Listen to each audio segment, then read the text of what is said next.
Okay, let's continue. Please confirm that the slide is visible to you all.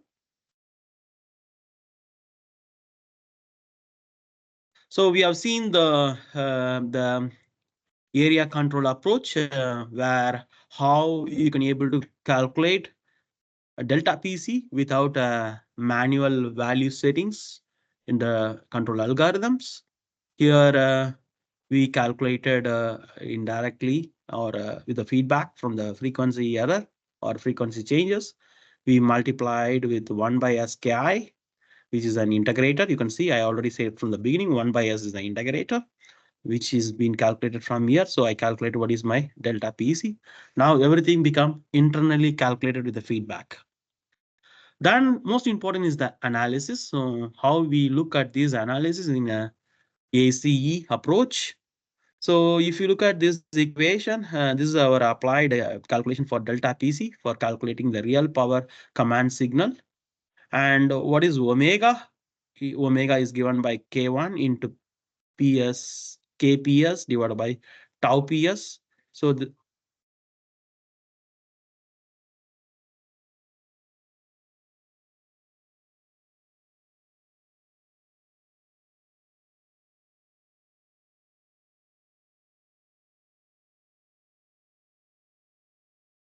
thanks for informing. Could you see the screen now? Yes.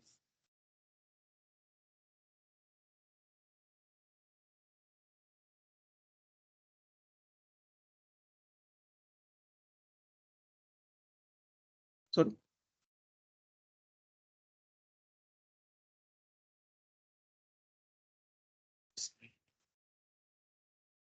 Then you now go to full screen. Okay.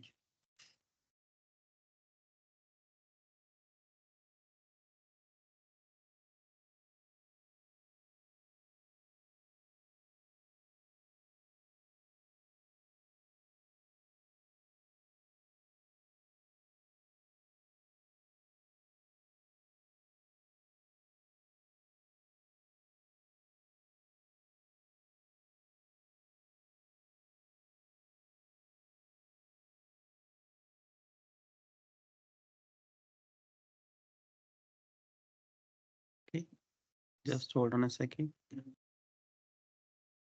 Is okay? Yes. Yes. Is okay now? Okay. So we were discussing on before this the break where we calculated the delta PC by the feedback of the frequency error and taking an integration with the KI, we are able to make the system auto calculated within the feedback signals without manual values fixing for delta PC. Now the analysis is very important where we calculated the real power command signal based on ACE approach. And what is the omega? Omega is the frequency which controls 2 pi f. So 2 pi f omega is the frequency, which is given by K1 into KPS divided by tau PS, which is the load frequency model, minus 1 plus Kp divided by R divided by 2 into tau PS whole square per whole half. So this is the overall equation we can able to get from delta PC when you take a Laplace transformations. For this, the most important is the assumptions. We have to take the time constant of your generator, time constant of your turbine is 0, one assumption. Second assumption is the speed changer is assumed to be instantaneous. If the speed in the system is changing instantaneously, obviously, when the speed is instantaneously changes, your frequency also changes instantaneously. 120 F by P speed. Then all non-linearities in the equipment such as dead zone, etc. are neglected. So we are considering the system to be more linear for the analysis purpose with the integral control. So we neglect all the non-linearities. For example, dead zone in the power system is neglected. And delta PG as fast. We keep the delta PG controller faster, and ACE is a continuous signal. So if you look at this is ACE, which is delta F is a continuous signal. We keep it in the algorithm. Then we have different types of analysis as like control system. When you know the value of omega, what are the three possibilities? Underdamped, overdamped, critically damped. Same applicable for power systems.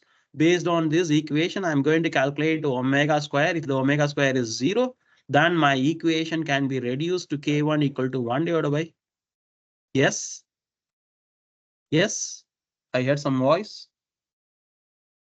Okay. K1 equal to 1 divided by 4 into tau PS into KPS within bracket 1 plus KPS divided by R whole square, which I give as a KI critical. So when omega square equal to 0 is critically damped. The critically damped system.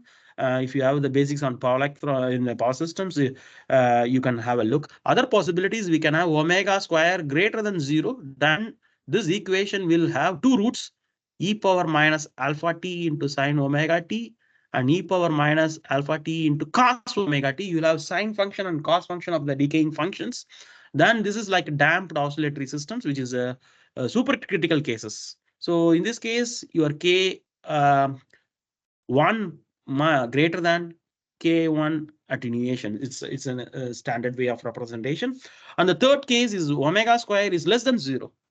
Then you have two roots, e power minus beta 1t and e power minus beta 2t, which is a subcritical integral control. This case is called a subintegral control, where you will have damped and non-oscillatory behaviors. So the system is more stabilized. You don't have any damping in the system and you don't have any oscillatory parameters. In this case, your K1 is less than K1 critical. So the K1 critical is always the K1 is less than. So this is also called as proportional plus integral control. So this type of control, when omega square is less than 0, we call it as a proportional plus integral, or I say PI control. PI, proportional integral control. So you have only PI control. We don't have derivative. Derivative is not required, but derivative is required particularly when you have these two cases. One is a critically damped oscillatory condition or critically oscillatory conditions. You have to go for a derivative control also. So these are very complex cases, and this is more stable. If you look at the response, that's very important. We are looking at the time variation with respect to the frequency scale of a dynamic response of a load frequency controller. You can have a time 0, you start the frequency variation, it goes to the peak around 0.4, then it start oscillates at 18 seconds, it reaches 0. So this is the transient period and damping. This is called damping. You get a lot of damping. Then finally it reaches to 0 because we already kept all the time constants 0. There is no time constants. So that's why if you have the time constant 0, then the roots are goes to 0, because in Laplace transformation 1 divided by 1 plus s into tau sg. So that's 0. That's why you get a time 18 seconds is goes to 0. So this is with integral control action. The error goes to 0. You can have a look. The error goes to 0 very effectively. Very with a period of 18 seconds, you reach the errors to 0. But if you are not having an integral control error, you don't have an integrator. You don't have this one ACE. Then what happen? Your system is goes to the peak overshoot. There is an oscillation and it settles around a error of 0.04. If you want to kill this error minus 0.04, you have to put the integrator at 18 seconds. You get your frequency error 0. It's clear to you? Any doubt? So one without integral integrator, one with integrator. Without integrator, you never reach the error 0. Your frequency deviation will be there. So your frequency of the power system will not have 50 hertz or prescribed value of error, say 2%. 2% deviation will not obtained. You always have a big error, which is a 0.04 minus 0.04. If you put an integrator at 18 seconds, you bring it 0. Can I go to the next one? Sorry.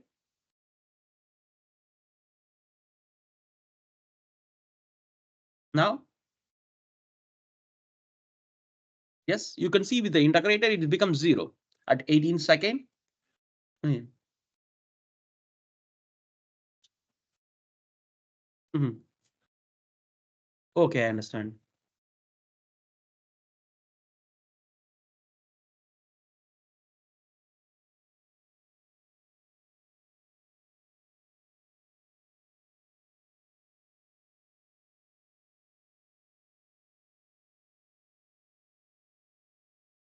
I want to change my mouse pointer, maybe.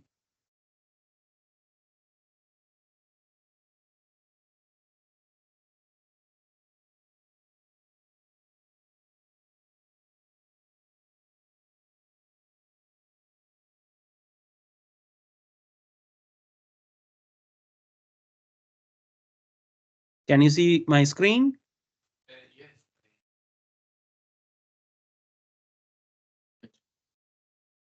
This one is not visible. It's look like a hand.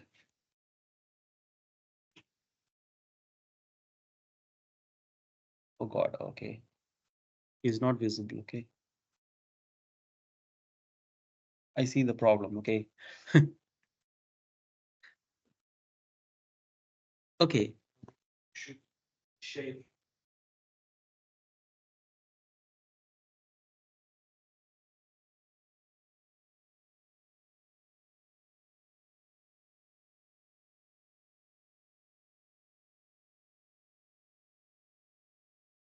This is the technical problem of online presentations. When you have maybe I think Zoom may be much better.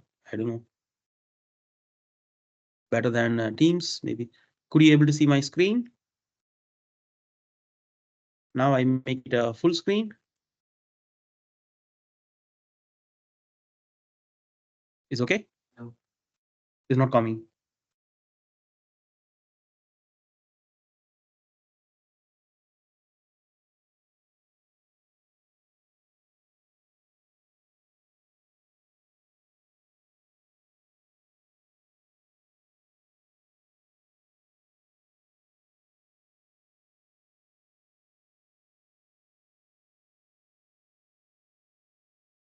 Could you see my screen now?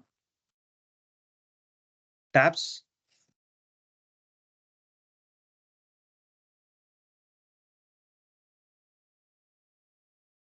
Is okay? Again. What?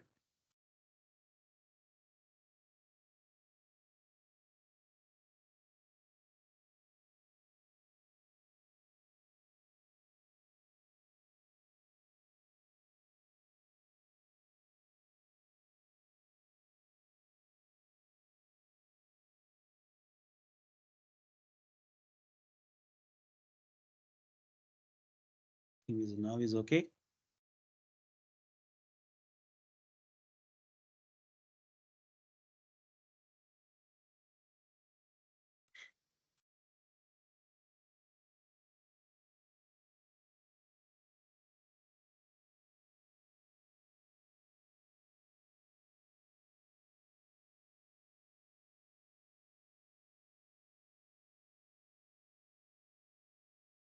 This is okay, I'm right? Okay, fine. So we have seen the response of the controller, integral controller. So without integral controller, you can see here my mouse pad is visible, the arrow. Yes. Okay. If you look at the response of your controller without integral action, I mean, I didn't put any integral controller, then the peak overshoot goes. There is a transient with the oscillation. Then you are settling with an error around 0.04 in minus, which is not acceptable. Then your frequency is not nearing to zero. Then your system of the complete power system will not have 50 hertz generation in all the points. So in order to make that, we include the integrator. You can see when the integrator comes, the peak overshoot little less, but there is a oscillation, transient period increases around 18 seconds. It reaches almost zero, but it's practically not true. If you look at inside the signal, there will be 2% error or 1% error, which is allowed in the power system for the frequency deviation. We can't make it absolutely zero, impossible.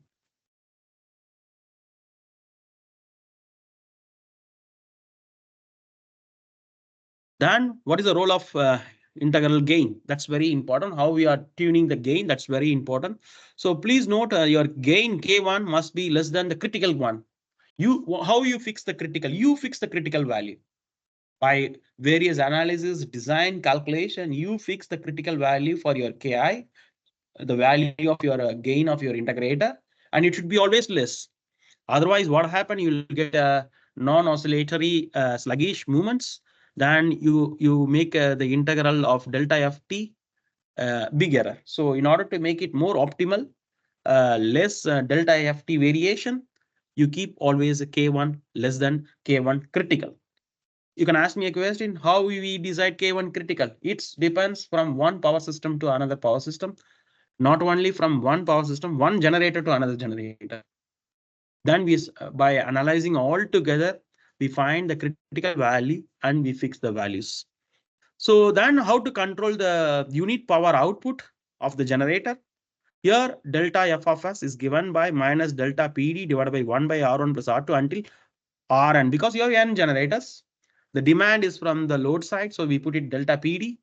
And this equation plus B, we can make this equation similarized minus delta PD divided by, I can put all these together 1 by R equivalence, which is the regulation of your frequency, plus B, where H equivalence is the inertial constant of all the inertia. Load damping constant is B, so B is the load damping constant, and load change is delta PD. We already seen from the beginning of this slide what is the meaning of each terms. Then how to find a composite frequency characteristics. In order to find a composite frequency characteristics, I'm going to calculate from this equation what is minus delta PD divided by delta f of s, which is nothing but 1 by R equivalence plus B. So this is called composite frequency response characteristics. So usually it is represented in megawatt per hertz. Sometimes this is also called as stiffness of your power system. What is the stiffness of your power system? Is 1 by R equivalence plus B. This is called stiffness function. Sometimes they ask you find the stiffness function. Why you are calculating stiffness function? In order to know how you can able to control your frequency more effectively, overcoming the stiffness functions. Finally, today's lectures, whatever we saw, I like to summarize the main key points. Why we need a frequency to be constant, I already explained you. It's very important. Otherwise, you generate multiple frequency in your systems, then create a lot of heat. The designed loads will not exist for its reliability and lifetime, what it is being designed. When you have different frequency from different generators, then you can't be able to synchronize. The load get easily damaged. And controlling the frequency become essential. That's why we are using load frequency control, which is called LFC. In load frequency control, we have seen many concepts, which includes a control area. We have seen single area, and of course, we've seen the dynamic response. Dynamic response in each cases we have seen, and obviously these frequency variations can allow in the range of 2% to the maximum 6% for any generator. But optimally, we go for 2%. And how to do that? This is the formula. So no load minus a full load divided by full load with respect to the speed. If you replace N by F, it's for the frequency. Then we have seen what is an integral control concept, which consists of a frequency sensor and an integrator. We have seen the response of your generator frequency variation, the error of the frequency. When there is no integrator, it's settled at some particular value like minus 0.04. And it never comes to 0. When you put an integrator, obviously it comes to 0. You make the frequency error within the limit of 2% to 6%. So in this case, your frequency controller requires an integrator also, along with a frequency sensor. I already showed you with an example. Such control is called area control errors method to overcome the issues of frequency fluctuation. With this, I finish today's one of the topics. Another topic is available, which is maybe 30 minutes I can finish. But I have some problems for this analysis. So when you want to do analysis on these topics, you should have the formulas along with you, the slides or the textbooks, and we can solve the problem. So the first problem is visible to you all. Okay. The first problem is two generating station, 1 and 2. Have full load capacity. So there are two generating station, 1 and 2, have full load capacity of 200 and 100 megawatts. So 200 megawatts is for station 1, 100 megawatt for second station, both as a 50 hertz frequency. The two stations are interconnected by an induction motor and synchronous generator set with the full load capacity of 25 megawatt as shown in figure 7.2. The speed regulation of station 1 and station 2 and the induction motor and synchronous generator are given. You see, speed regulation was station 1 is 4%, station 2 is 3.5%, and for synchronous and induction motor, which is 2.5% respectively. The load on the respective bus bar are, how much is the load on the respective bus bar is 750 and 50 megawatt respectively. Find the load taken by the motor generator set. They are asking how much is the load taken by your motor generator set. The question is clear to you all. Please have a look on the question. Then it's easy to solve the problem. Can I go for the full strain, or this is better, I believe, because for the visibility? Online students, could you able to see the questions? Yes. That's great. Okay, try to solve the problem. Our requirement is to find what is the total load on the generator motor set. So utilize this time for solving the problem. So you can save your time for the examination. Now let us look at what is the actual diagram. You can have a look.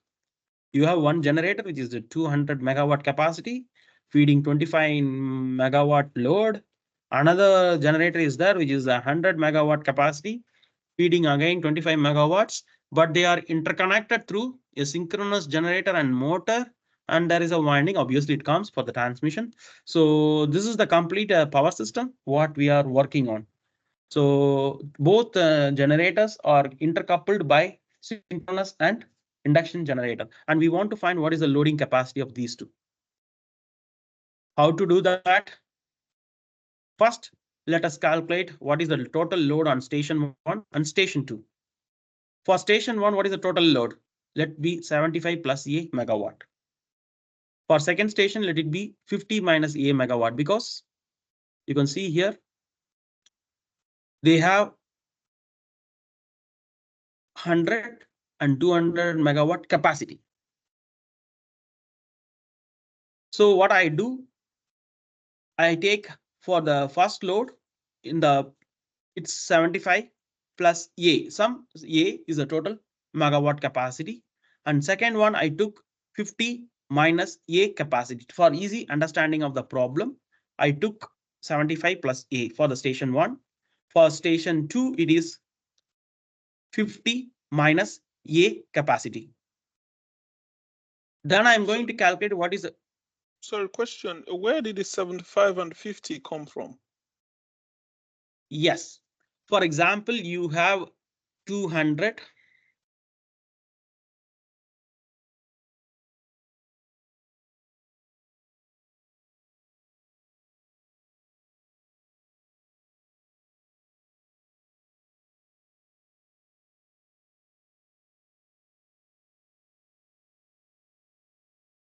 Here I face one problem. Yes.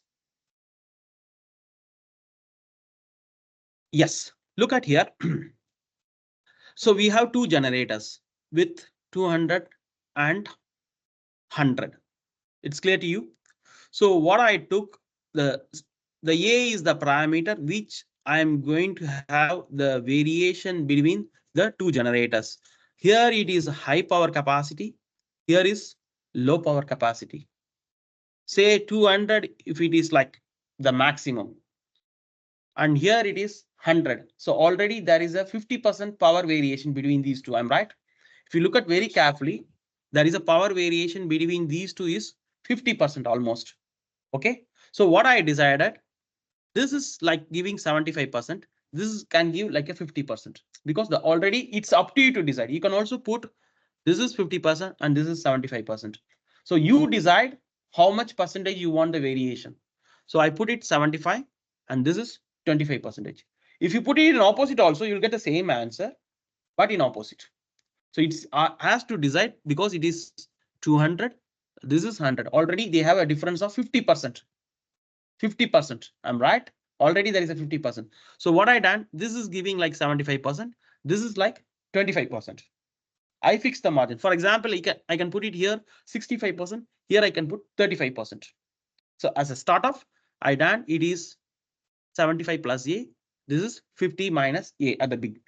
Then I am going to calculate what is the drop in the speed of the first station. How to calculate the drop in the speed? So sorry, this is sorry, this is 750. 75, I'm right. Yeah, that's why I asked, because it's No, it's 75. 750 from the question. Because if you look at the next statement, percentage drop in speed at station 1, it says No, this is- 750 plus No, A. it's wrong. It's 75. It's 75. Just remove the 0.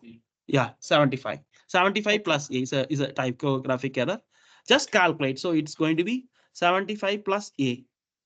This is 3.5 divided by 100 into 50 minus A, because already they given, you can have a look. 4% is the regulation of the station 1. Station 2 is 3.5%. So I have to multiply the total load with the regulation. So 4 divided by the total is 200. Look at the power generation, 200. For this one is 100. So the regulation is 4 divided by 200, 3.5 divided by 100. So 100 comes from the total capacity. 200 comes from the total capacity of the station 1. Please calculate this one. From this, I'm going to calculate what is the mg set regulation. So mg set regulation, I need to calculate through interconnected mg sets. So there is a reduction in the frequency will result due to the power flow from station 1 through the interconnected mg sets. So how to calculate that? For the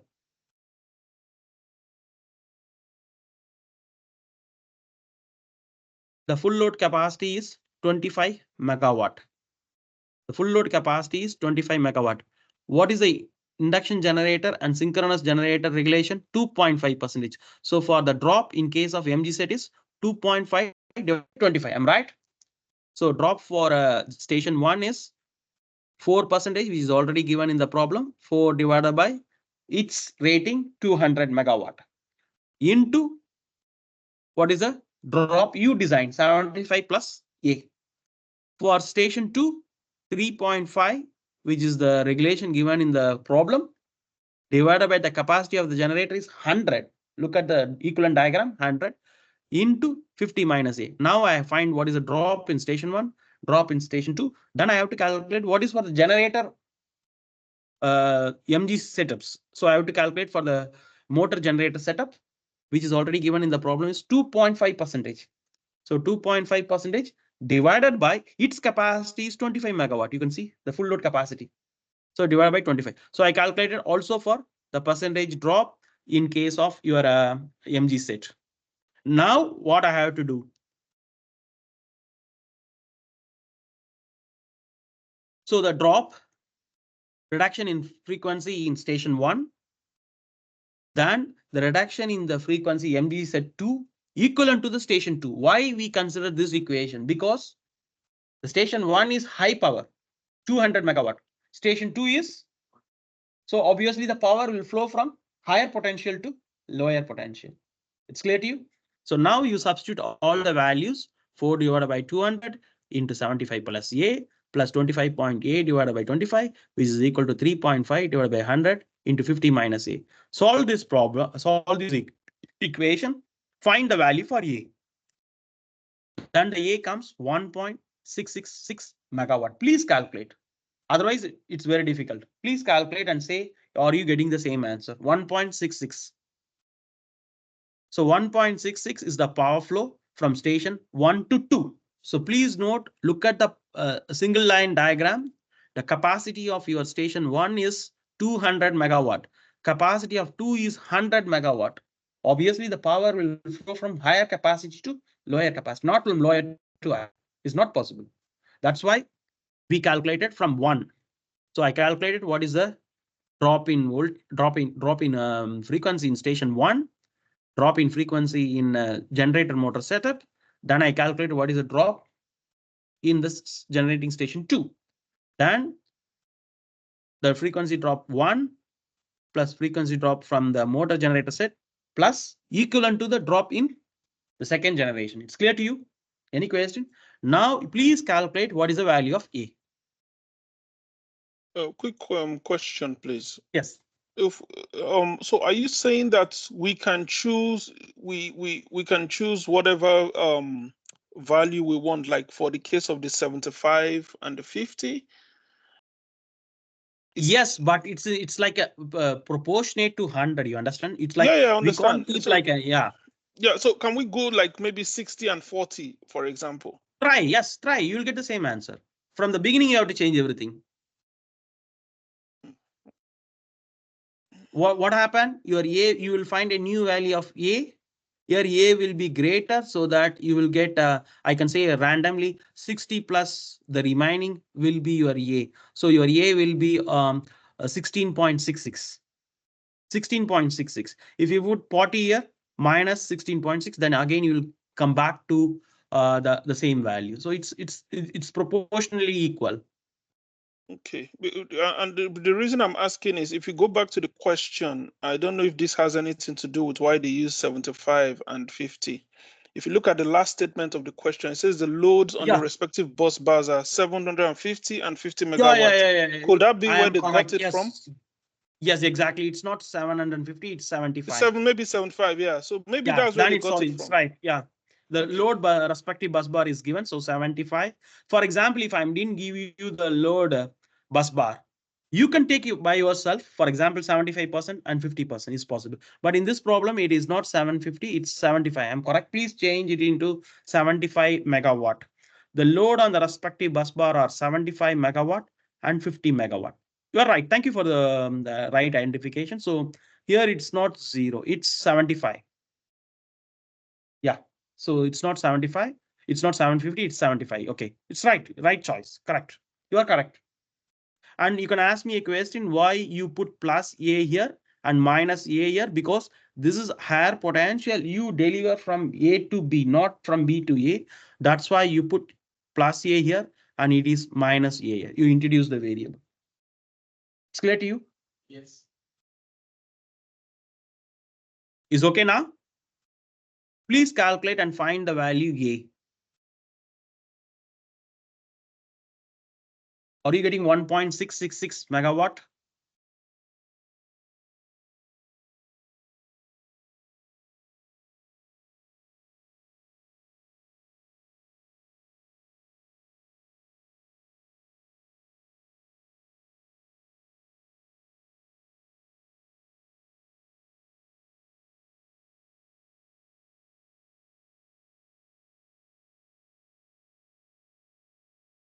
Thank you. If I'm correct, it is, your name is, what is his name? Utake. Thank you for your right notification. You're right.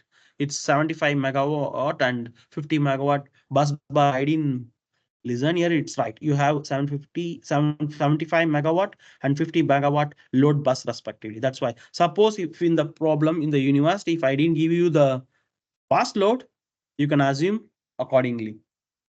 Here the load is designed. If I'm not giving you the load, you have to design between the required values. For example, the same problem I can give you if the load is infinite bus bar. So then you have to think how to solve the problem.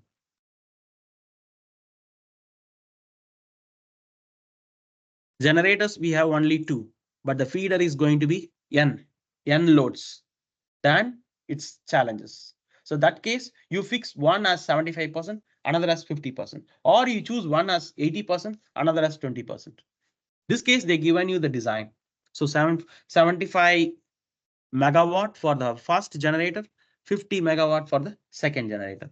Then they are calculating what is the loading capacity of your each station and the power flow from the station 1 to 2. Do you all got A equal to 1.66? Please verify.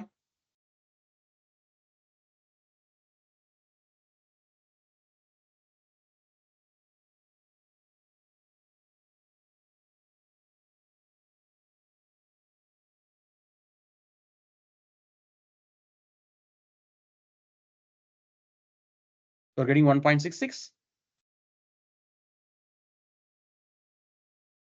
You got it. So please substitute in the total load at station 1, station 2. Then you can find the total load at station 1 is 76.66 megawatt. Station 2 is 48.334 megawatt. What is the thing you observed from this problem? Anyone? What do you observe? What do you observe? The load at station 1 is more, Yeah. and due to the fact that it has a higher capacity. It Will has that a be? higher capacity. Yeah, but the required load capacity is only, they didn't say it's an infinite bus feeder. It says, they very clearly said it's 75 megawatt. And the second one is only 50 megawatt load station. But you can see here, 2 megawatt is compensated by the first one. You can see the difference. So here what happened, the load on the first generator increased by 1.666 megawatt, which is the power flow from 1 to 2. So what is the power flow? It's from the station 1 to 2 is 1.66 megawatts. So generator 2 is demanding the power from generator 1. That is the reason. So the power from here going through this one, because here the demand increases because of the generator and a motor load. So it requires additional power from generator 1. So this is the demand changes, delta F, why it changes. If it is going to be 75 megawatt as per the design, delta F will not change for the system. Why there is a small effect in delta F? Because the load on the generator 1 is required 1.666 megawatt, which is higher than the designed value of 75 megawatts. Whereas in case of generator 2, it is designed for 50 megawatt load capacity, but it requires only 48.334 megawatts. So in this case also, since it doesn't meet the required maximum load, the delta F will be slightly changes. But all these power are fed to the load for your generator and motor set. So what happened to this power? So one side is asking high power, 1.66 megawatt is increased. One side, I say 1.7 megawatt is reduced, or 1.66. If you look at here, 1.66 megawatt is reduced one side. Where it goes to the motor generator loads. Is okay? It's clear to you? Any questions? If you all okay, we'll go to the next problem. We have another one problem, interesting problem. For the last problem, I given you 2 generators. This case, I like to go for a little more with a generator operation. Please change in the slides or your notes. It's not 750 megawatt for the previous problem. It's 75 megawatts. Give a single area. So this is a single area problem with 3 generators as shown in the figure. You can have a look on the figure. There are 3 generators, 1, 2, and 3 feeding to the same load. That's very important. So there is only one feeder to the load, and each generator has a rating 100, 500, 500. So 100 is the first generator. Second is 500. Third generator is also 500. And of course, they given the speed droop characteristics. I already shown you the speed droop characteristics with respect to R. So there is a speed droop variation in per unit on unit base, which is a 0.01 for the first generator. Second generator is 0.015. Third generator is also 0.015. They also given you the unit load. So the load is also given for the unit load capacity of 1 is 80 megawatt, 2 is 300 megawatt. So 3 is 400 megawatts. Assume B equal to 0. So they given B equal to 0. What is the new generation on each unit for 50 megawatt load increases? So every load, it increases by 50 megawatt. What happened? And repeat with B equal to 1.0 per unit. They are asking you to don't take B equal to 0, but B equal to 1.0. What happened per unit? Therefore, 0.10 per unit on the load means maximum. You'll have the maximum P value. So let's solve this problem. We already seen in our slide the formulas. So the same formula we are going to apply now. So how to calculate delta F minus delta P divided by summation I equal to 1 to N. So we are having only 3 bus. So 3 1 divided by Ri plus B. So again, I is equal to 3. So you can expand the equation minus delta P divided by 1 by R1 plus 1 by R2 plus 1 by R3 plus B. And in the given first analysis, they said B equal to 0. Second case, you increase 50 megawatt in each load. Then you take B equal to 1 per unit. Second case. First case, they said B equal to 0. So put B equal to 0. and at a common base of 1000 MVA. So the common base is 1000 MVA given in the problem. You can have a look.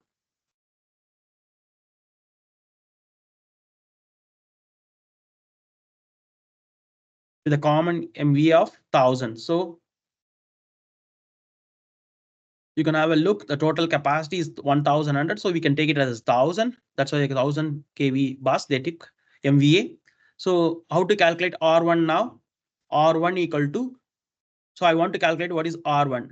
So this is 100,000 divided by 100 into the variation is 0.01 for R1. See the problem, they given 0.01.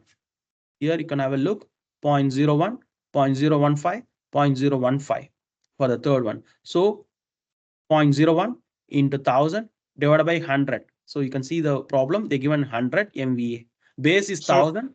Sorry, Yes. question. I think there's an error here. Shouldn't the base be 1100, which is the sum of the ratings, rather than 1000?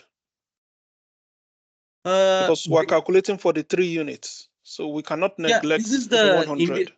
This is the overall capacity. Yes. So obviously, when when the full demand comes, the base is always a constant, less than the total capacity. Base load will be always less than the total capacity. So if you add all this 1100, I'm right. So you have to take a base value which is less than that. That's why they took 1000. So base is always a common power which is available throughout the 3 generators, which is required. But I'm struggling to understand why they chose 1000. Why not 900, for example? It seems arbitrary to me. Why not 900 or why not 1050? Because, for example, if you take only 900, how you can balance between the 3 generators? It's not possible. I'm right. If I have 2, I can balance the total capacity because I have 1000. It's clear to you. If I take 900, then I have 450 and 450, but the third one I can't balance. So in this case, is a base power requirement is like always a 20% or 30% less than the 1000 is the standard value. We can keep it when we have the 100, 500. We can't have 900. We can't have 800. I'm right. 100 I can able to balance, but not 300, 400 MVA capacity is impossible. I'm right. So that's why it took a common base of 1000 MVA. Then you calculate R1, R2, and R3. So for R1, already the regulation is given 0.01. Your base value is 1000 and your rated value is 100. So I calculate what is a per unit, 0.1 per unit. For R2, 0.015, 1000 divided by 500. So I get 0.03 per unit. For R3, it is 0.015, 1000 divided by 500 again, 0.3. So R2 and R3 has the same per unit. Now I want to calculate what is a delta P. So delta P, how to calculate? I must know what is the base value, which is 1000 MVA. And in the problem, it is already given 50 megawatt load increases. So 50 divided by 1000 I put.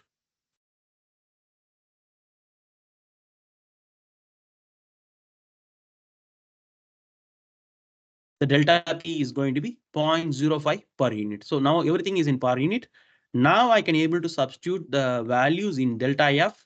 So delta F equal to delta P, which is 0.05 divided by 1 by R1 plus 1 by R2 plus 1 by R3, all in per unit. If you substitute, you will get a minus 652.17 into 10 power minus 6 per unit. So this is the frequency deviation of the complete 3 generator which are connected to the system. Again, I repeat you, for example, you can't take here 900. The base value should, for example, from in any power system, you have a constant base value. From the base value, you can go for the peak requirement, say 30% or 40%, only for few hours. It's not possible. So you can't keep 900, which is very low for the complete power system. For example, here it is 200 and here it is 1000. Here it is 1000. I take base only 2000, not 1900. I can't balance. So it should be an optimal 100 MB or maximum I can leave, but I can't have less than that. You understand what is the meaning means? At any cost, 2 generator can provide me full power. It's clear to you now? Yeah, it's clear. Do you understand what is my Yeah, concept? So, I understand what you mean. yeah. For example, if you put 900, that means one of the generator has to give only less power. So I can't have the base power. Base power is the capacity which at least a minimum generator can provide me the maximum power. Here I can't take 2 generators. There are 3 generators. At least 2 generators should help provides the maximum capacity. I'm right. So that's why they took 1000. It's clear to you? Yes, For yes, example, it's clear to me. For example, I can give you another example. Here I put 750. Here I put 750. Here I put 250. I can't take less than 1500. It's clear to you now? That's correct. Yeah, that's correct. Yeah. Okay, now it's clear. It's clear to me. So it's more Okay. like we're taking the maximum of Yeah. Two capacities. any two capacities. Yeah. Okay. Can you take Okay. delta F? What is the value? Did you calculate? Do you find the same one?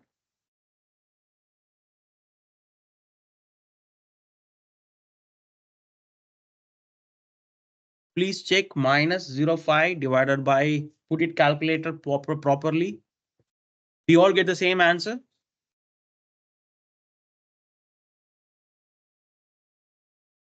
I don't have a calculator. Do you all calculate? Please let me know the value for delta F.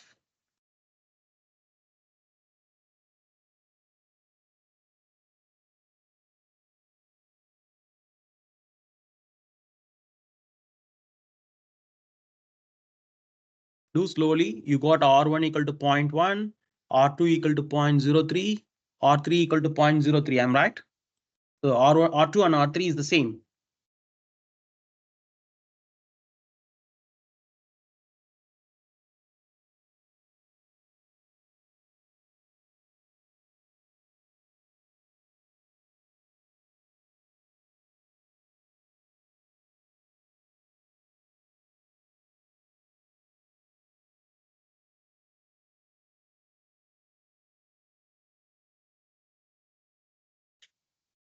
Is correct. So we got the answer.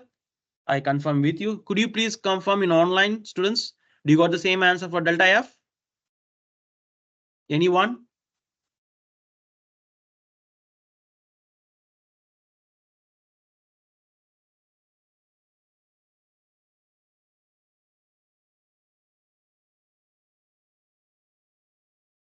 Do you all got the same answer for delta F? Could you confirm?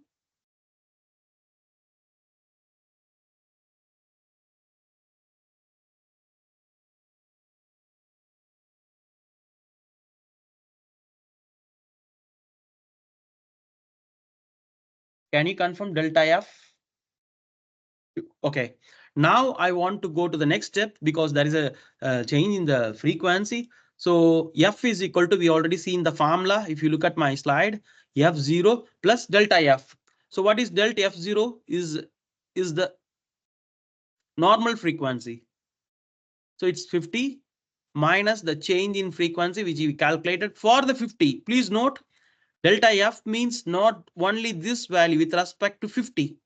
So the 50 of 652.7 value. So we have to calculate what is this difference. You can see the frequency of the system is 49.96 hertz. It's not 50. It's clear to you? Again, I repeat you, F is nothing but F0, which is the normal frequency, plus delta F. So what is F naught is 50. What is delta F? Delta F is only the difference. You understand? How much difference out of 50? So you have to multiply again with the 50 to know the exact value. So now it's going to be 49.96 hertz. Please calculate and find whether you are getting 49.6 hertz.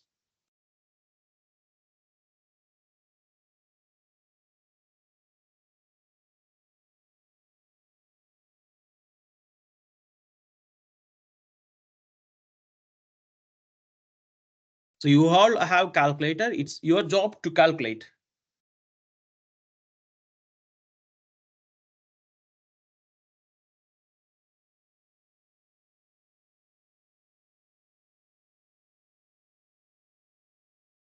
You already calculate delta F, I'm right.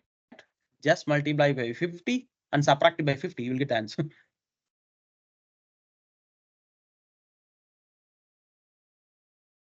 Is getting, so you got the F actually for the system is 49.96. It's confirmed here. Now I'm going to calculate what is the change in unit generation. This formula is also I given in my slide discussion. So delta P1, how to calculate delta P1 in general, delta P is nothing but delta F divided by R. So for delta P1 for the first generator is delta minus delta F divided by R1. So you know the value of delta F, divide it by R1. Here don't put this value, only this part, delta F. Okay, so delta F divided by R1. You know the value of R1, it is already calculated, the frequency regulation of generator 1. So then you will get, this is in per unit, convert it into megawatt. So this is in per unit. You already know the power in the base value. Just multiply, you get it. 1000 is the base value. So 6.52 megawatt. 1000 we already taken, I'm right. So then calculate delta P2. Delta P2 is multiply with the actual value to get the megawatt. Then for delta P2, which is delta F divided by R2, which is going to be 21.7349 into 10 power minus 3 per unit, convert it into megawatt. So 21.74. Delta P3 minus delta F by R3. So it's going to be again the same value, 21.739 into 10 power minus 3 per unit, convert it into megawatt. Now add all these things. This is the total capacity, 50 megawatts. Please verify the answer. There may be some typographic error, but the answers are 100% correct. Can I go to the next one? Sorry, Now I have a question. I have a question. The Yes. delta F that is used, is it the one multiplied by 50 or No. just Here we are calculating with respect to the frequency 50 hertz, and this is only the error. Here we are taking only the error 652.717 into 10 power minus 6. Only this part. That's why I said during my presentation here, take only this part. This is calculated with respect to the frequency. This is 50. Please note delta F is the error, only the error, not the frequency. If you want to convert it into frequency, you have to multiply with 50. So it is only the error 652.17 into 10 power minus 6 divided by R1 we already calculated. So you'll get 3 different powers from per unit to the actual value, and the total power is going to be 50 megawatts. Now we are going to the next part where B is not 0, B equal to 1. For that, what we have to do? So we calculated now what is a new power generation. So P dash, P2 dash, P3 dash. How to do? P1 we know the value, P2 we know the value, P3 we know the value. Put all the values, add the new changes. That is the new capacity of your generator. So the power demand is not in the first case 80 megawatt. It requires additionally 6.52 megawatts. Second case is 21.74 megawatt. Third case is also 21.74 megawatts. So you can see the power variation from the new values of the new generator. The last case, we want to know what is the new value where B is not 0, B equal to 1 per unit. Please see the question, B equal to per unit, 1 per unit. Now the same formula, but the previous analysis, we put here B equal to 0. Instead of B equal to 0, now put B equal to 1. So we know the formula minus delta PD, which is 0.05 divided by 1 by R1 plus 1 by R2 plus 1 by R3 plus B. Substitute and find the value. What is delta F? Previous case delta F is 652.17, where B is not 1, is 0, where B is equal to 0. We got this delta F. When B equal to 1, now new value of delta F.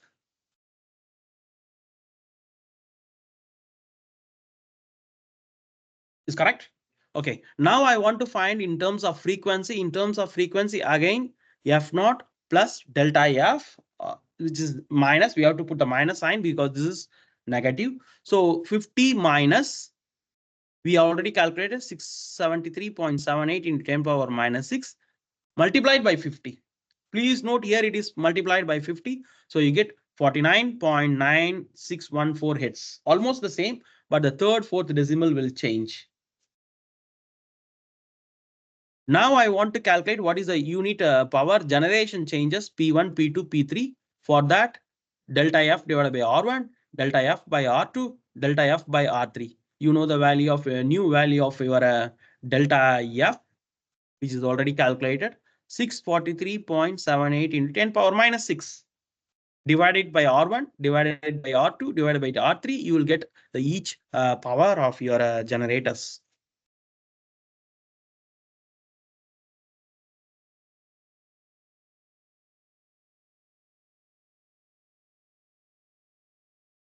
It will not be a big difference, a slight difference between when B equal to 0, when B equal to 1. When B equal to 0, you will get a little higher. When B equal to 1, you will get low because B is the loss coefficient.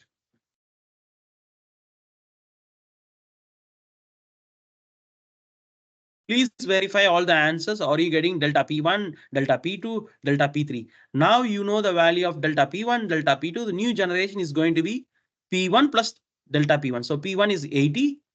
You add the new value 6.44 megawatt, you get 86.44. Second case, you get P2. P2 is 300 plus delta P2 is 21.49 megawatt. You add it 321.459 megawatt. Third case, P3. P3 is a 400 megawatt plus again the same delta P3 is 21.495. Add it, you get 421.49. Please compare the results. Then you will have an idea when B equal to 0, what happened? When B equal to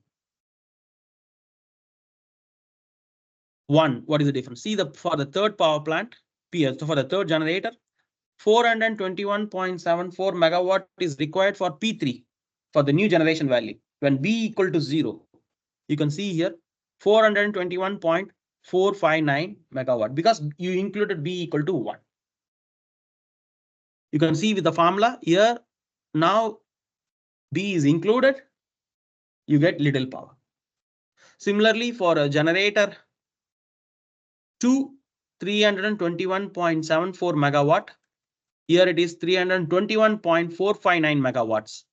So a slight changes is coming. You can see 0.74 megawatt here. Here it is 0.49 megawatt. So a small drop because B is included. So the power is reduced. So for the first generator, which is 86.52 megawatt, here it is 86.44 megawatt. So around 0.08 megawatt difference. Don't think 0.08. 0.08 megawatt is very big. So don't think these difference is very small. It's in megawatt. Yes. So this is another problem when you have B equal to 0, B equal to 1, how the variation of the frequency happens with each generator with respect to the load, and how you calculated the frequency deviation, how the new power generation demand is required from individual generators. If you have any questions, I'm happy to respond.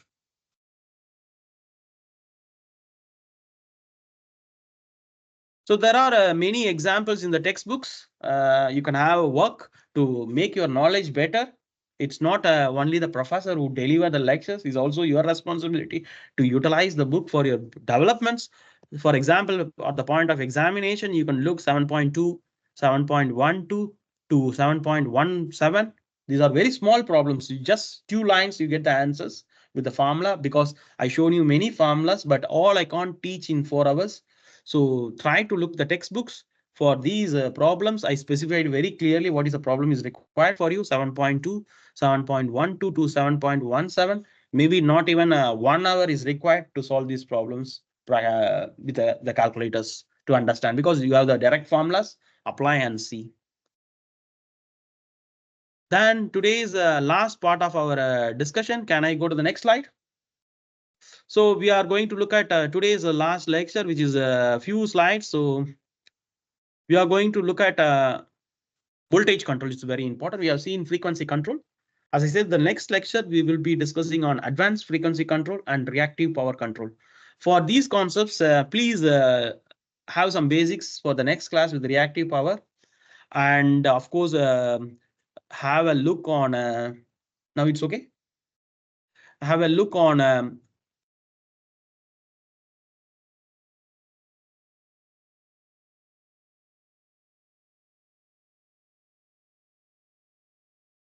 some power electronics basics on converters, rectifiers, inverters, because I'm going to teach you on reactive power control where we require power electronics.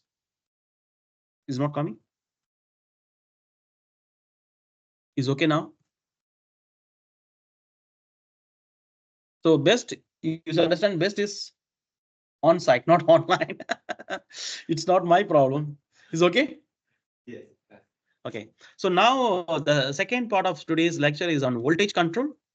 The third part I have still, which is I plan to finish today, but it's not possible because the concepts are very high level with the power electronics, and I need just have a look on power electronics converters, on rectifiers, DC-DC converters, and inverters for the next class. So it could be much easier. Focus on inverters, how to convert the DC to AC three-phase power supplies. That could be helpful for your next lecture to make the concept much easier. So today we are looking at the second part of our lecture where we are interested in looking at voltage control. Why we want voltage control? Because, for example, if you have a motor, you need to have a constant voltage. For example, I have a motor which is 440 volt, 50 hertz. If I'm not giving 50 hertz and 440 volts, how the machine will run at 1500 RPM? Is a question. Simple question. If I don't have a required voltage with the laptops, 15 volt DC, where I'm getting 15 volt DC from AC grid. If my AC voltage is fluctuating, I also fluctuate my DC supply. I can break my laptop with the fluctuations of flickering. So always a voltage in a power system needed to be maintained constant irrespective of variation within certain limits. Usually we will have a 6% plus or minus on the consumer terminal. So on the consumer terminal, the voltage fluctuation limits are limited to plus or minus 6%. Obviously, the fluctuation in voltage can damage your any equipment which are connected from the power systems. Example, lamp. If you have a lamp, the lamp, you apply a fluctuating voltage. Say, I required a single phase AC voltage. I have a tube light here. The tube light is powered from 220 volt, 50 hertz. But I suddenly go to 190, I go to 180, 185.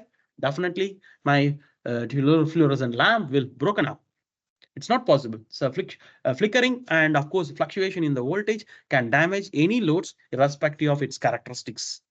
And about a motor, as I said, if you look at the motor, you want to go inside the dynamics of the motor. The torque is proportional to the V square. I don't know, many of you know this equation. I'm sorry, because there is an equation for induction motor where your torque in terms of Laplace equation is directly proportional to the square of the voltage. So if you want a very good voltage, you should have a good voltage as like frequency. If you have with the kinetic energy is proportional to omega square. Here torque is proportional to omega square. Sorry, V square. If you have a small drop in voltage, it will convert into square. So the drop in torque will be twice, because torque is proportional to V square. So V drops, say 1%, 1% square, or 2% square is easy, 4% it will become.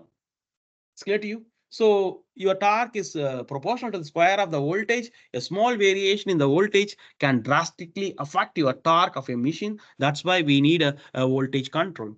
So in case of generators and absorption of reactive power, why VI controls play a critical role than F control? So first example, we can have a synchronous machine. In a synchronous machine, we have synchronous reactance 1 by X. So we call it as a 1 by X. We always keep the synchronous reactance ratio. If you look at the transformer, you will have synchronous reactance ratio, X by R ratio, X by R. This ratio is very important when to protect the generator also from the short circuit. So it can use for a positive and negative VAR, means reactive power compensations. So in this case, all these reactants are controlled by voltage. So in case of synchronous generator, you can go for overexcited or underexcited. So in case of overexcited, it will act like a capacitor. In the beginning of my presentation, I said you. So it worked like a shunt capacitor, parallel connected capacitor. Suppose if some of you doesn't know what is the meaning of shunt, shunt means parallel. It work like a parallel capacitor in your power system, and it stores the kVr. During underexcited condition, it can absorb like a shunt reactor. So this is an advantage. That's why the voltage plays a critical role than the frequency control. For example, in case of overhead lines, that's very important. In overhead lines, the transmission lines. What is the transmission lines? It has a small reactance. We don't want a drop in your huge drop in your transmission line. So I drop is very less, but there is a reactance. So obviously, overhead transmission line we observe VAR, which is calculated in terms of I square X. So again, I into X is the voltage per phase. I into X is the voltage. Here we calculate as a power I square R, but V is equal to I into X. So X is directly proportional to V, or V is directly proportional to X in terms of I. So V is equal to IX. So that's why the voltage needed to be kept constant. For example, in case of light loads, the shunt capacitance of long lines may become VAR generator. So in case of transmission line, if the capacity of the load is very limited, if you are not loading the power generator, then the long lines become a VA generator. It starts generating VAR, reactive power generator it becomes. So that's why the voltage plays a critical role than the frequency control. Example, in case of transformer, what happened? In case of transformer, the transformer, you can have a look QT, which is a reactive power absorber, because transformer is a reactance. It's a purely a reactance. And the formula is given by 3 into I square XT into VAR. So XT is the terminal reactance of the transformer, terminal end where it is connected to the distribution side. So this is going to be act like a reactive power. So the transformer already a reactive load, it can create also a reactive power. So where XT is the transformer reactance per phase in ohm, and I is the current flowing through the in amperes. So then another example how the interference of voltage control is required. Then we can look at the cable. So we are looking at the each components of your power systems, step by start from the synchronous generator. Then we had look on the transmission line. Then we looked on the transformer. Now we are looking at the cables. So in cables also it can act as a VA generator because it's very small inductance. They have very small inductance. But when two cables, we have transmission lines, we have 3 cables, I'm right. And any 2 cables can behave like a capacitor. It can act as a capacitor because 2 conductors separated by a medium, which is a R, then they behave like a capacitors. So in this case, the capacitance is a VAR. So the cable become a VAR generator because the inductance is very small, and since they are very near to the next conductors. And about the load, that's very important. Load implies is power factor. So in case of 0.8 power factor, what do you understand? What is the meaning of 0.8 power factor? I know it is a lagging power factor. Yes. What is the meaning? If you have 0.8 power factor, it means that 0.75 kVA what is required. The demand of your reactive power is 0.75 kilowatt VAR per kilowatt is required to compensate it. Of course, this is the planning of power system. Why in the complete distribution network, we put additional capacitors. In the modern days, we are using ABB companies are coming with new solutions. Yeah, of course, these solutions are produced 50 years, 60 years, 70 years before with synchronous condensers and static wire compensators. We call it as SVC. Many technologies are coming. But in the beginning is the most easy solution. We put capacitor because it's static capacitor, cheaper cost when compared to the large systems. So easily replaceable. We put a lot of capacitors in the distribution networks to compensate these reactive power generations. So obviously, that's why we concentrate more on voltage control to control the voltage by which we can able to compensate also the reactive power. So how to make voltage control is very important. What is the requirement where you place? Okay, I am going to do a voltage control. What to do? Where to control? That's most important. So voltage control is obviously placed more than 1 or 2 places, more than 2 or 3 places because power system is very big. Usually we will keep the voltage drop calculation in the distribution and transmission systems. So we will put multiple voltage sensors to measure the voltage control units of the drop or increase. We measure in the distribution and transmission systems. And of course, we use in different circuits and different load based on the characteristics. So these are the places where we will place our voltage controllers for effective control. So, okay, I find in the system where to place, I know the location. Then what are the specific location I can keep? I can keep my equipments, voltage control equipments on generating station, transformer station, and the feeder, by which I can able to maintain always the sending end voltage constant. I mean, whatever I generate through my synchronous generator will be always constant when I fed to the transmission line. From the transmission line to the load center, it is delivered, but the load center receiving end, I can't able to maintain it. It's always complex because load can increase and decrease. We already seen the characteristics. When you are keeping increasing, there is a small drop in the voltage. It happens naturally. So the receiving end varies with the load and power factor. So where to keep the equipments, that's very important. The voltage control equipments, generating station, transformer station, and the feeder. What are the methods? How to control the voltage? Is the same, obviously the same. These all terminologies might be you studied in your electrical machines and the basics of power system. So we can think about a synchronous generator. As I said in the beginning of my presentation, excitation control. You control the DC voltage you feed to the field winding of your synchronous machine so that you can able to control as a condenser, like a capacitor. You can be able to have a unity power factor. You can go for 3 mode of operation, excited mode, over excited, and under excited mode. So you can do many things with excitation control so that the output voltage you can able to maintain constant from the generator. Then you can use it as a shunt capacitor. Shunt capacitor means you can put parallel capacitors in the power system. Of course, you can use series capacitors. You can connect in series.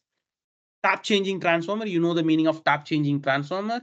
On the secondary side and the primary side, you can have n number of taps so that you can be able to change the number of winding on the input side as well as on the output side. By changing the number of terms, you know the voltage can be controlled, because the formula is V1 divided by V2 equal to N1 by N2 in general equal to I2 by I1 for a normal transformer.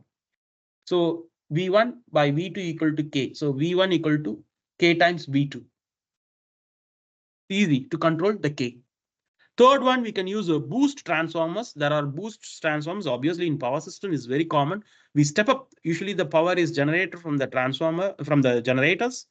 Then we use a step up transformer to boost it up. Then we connect to the transmission line. Again, at the receiving end on the distribution section, we step down the voltage and we distribute to the consumers. So there is a step up transformer and step down transformer. Step up transformer are used to boost the voltage when there is a huge drop. Then we are having a synchronous condenser. Obviously, synchronous condensers are based on synchronous machines. What is the old technology we use to control the automatic control of voltage regulators? It is called a serial automatic voltage regulators. This is a very classical model we used in our power systems. And obviously, this is going to be a fast acting regulator, voltage regulator. The advantage, we can go up to 0.5% from no load to full load of the alternator. So the percentage voltage regulation will be 0.5%. It's very good, I'm right. If I want to say example in our standard, in a local low distributed voltage, 400 volt I want. I can go between 5%. So 5% of 400 is going to be 2 volt. How much? 20 volt, I'm right. 5% of your 5% of your 400 volt is 20 volt, I'm right. So 420 to 380 I can go. So the plus or minus is 380 volt to 420 volt will be the regulation between no load to full load when you are using this trial automatic voltage regulator.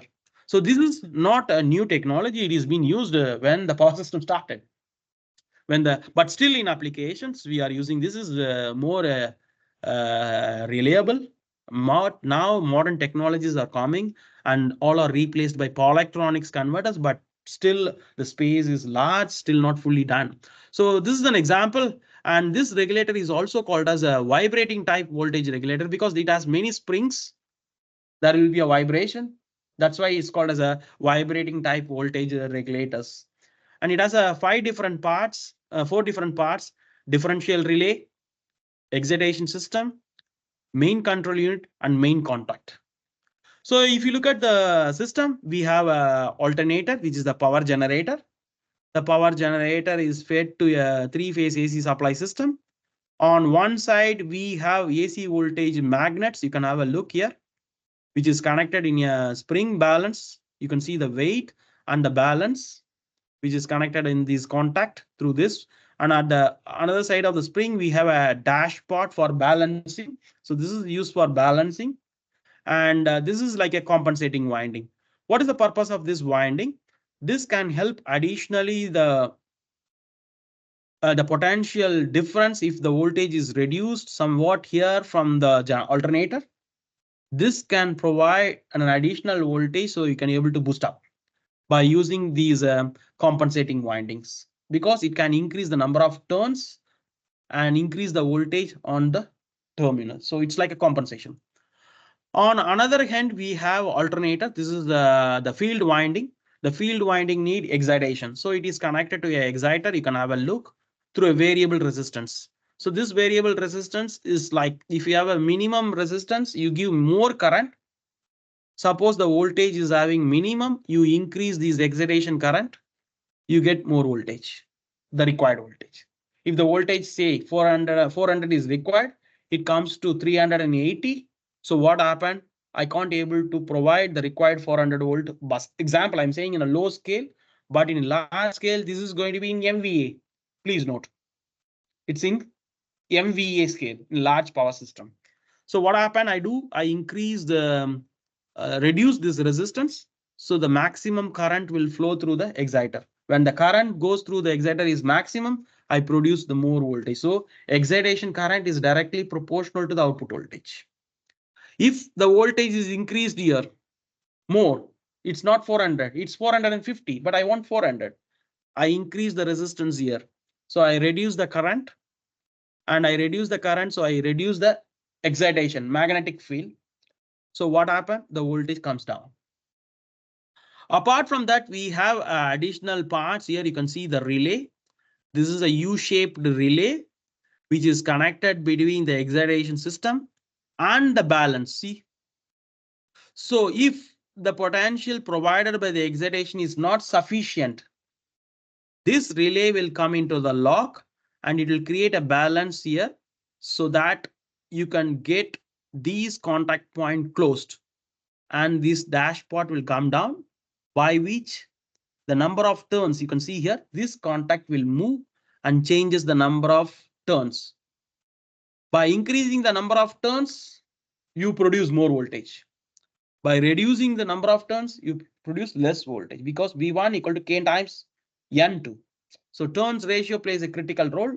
The turns increases, you get more voltage. When the turns reduces, you reduce the voltage. So if the excitation system is not sufficient enough to increase the voltage, you use this potential transformer to increase the voltage.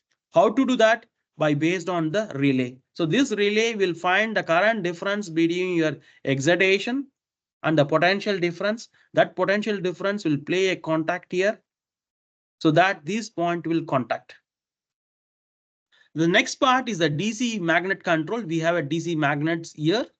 This DC magnets also helps for the balancing the contact here. For example, if I am sufficient with the exciter, I don't want this contact to be closed. If not, what happens? This spring balance will be controlled by these DC magnets. I will extract more current. What happens? When the more current goes, all these spring balance will get energized and it start to lock. So it's like a two-way production with the system.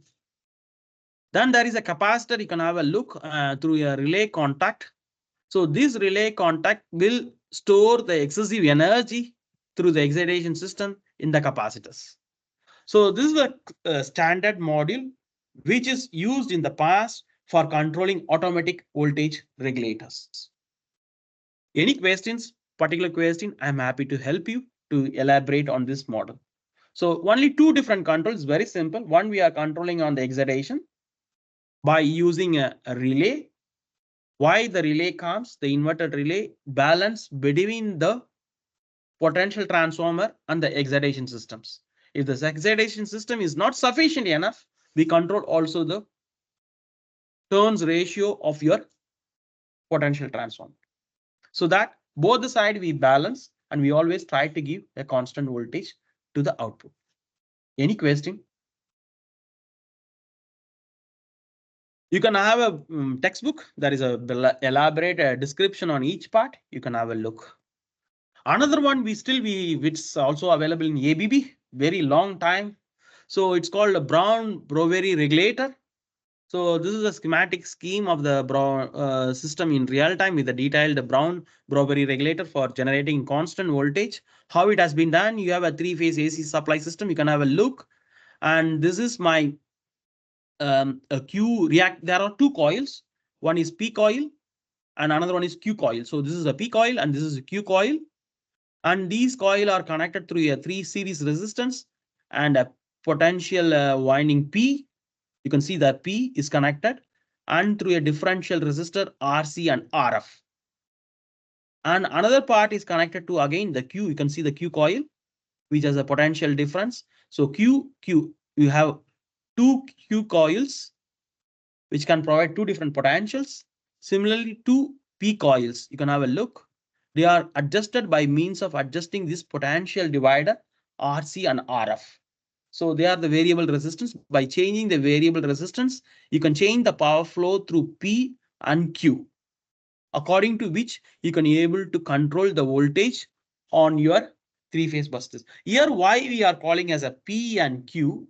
Because in P is similar to like a reactive power compensation. Practically not effectively through a control system, but we consider two coils, P coil and Q coil, and we call balancing the power by which we are able to control the voltage on the grid side for constant.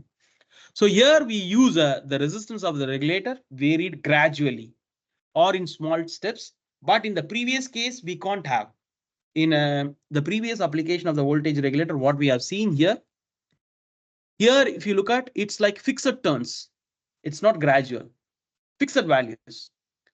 Of course, here the resistance are fixed values. I'm right. You can't have intermediate values. For example, you cannot have a finite value, but in Brown-Boveri methods, you can have finite values of Q, finite value of variation of P by adjusting these resistors. That's why this method is bit varied in gradual or in small steps when compared to the previous method. And for the control system, you have two types of winding. I illustrated you like a P and Q winding. And additionally, it has operating systems, mechanical control units, and damping system, which is used by aluminum disc. We can have a complete look. This is the module. You can have a look. This is the three-phase AC bus bar system. And this is the alternator synchronous generator. Then you have an excitation system. It is done excitation. How it has been done inside, you can see the aluminum disc, which is the damping coil. If any damping arises within the system, because damping is an issue which can create a proportional to your voltage. To avoid the voltage damping, the aluminum disc we use here, and this G will rotate and fix different values in finite. So this is a magnet. We have two magnets. You can have a look. And this is an aluminum disc which rotates for varying the values of these resistors. On another hand, we have segments. You can have the segments. You can see the segments, series resistors. Here the resistors, and is there the scale?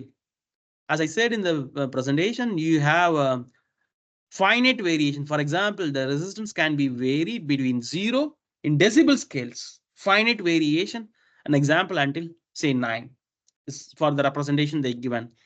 So these all series connected resistance here can include along with the contact points based on the requirements to fix the voltage drop or increase. So if you want to have more voltage, the resistance has to provide minimum P and Q winding. If you are getting less resistance, then obviously less voltage, obviously the resistance will be added up. So according to the requirement, all these spring balance will support for the variation through the aluminum disc for the contact between DS and the parallel connected resistors. So there are two sets, series resistors.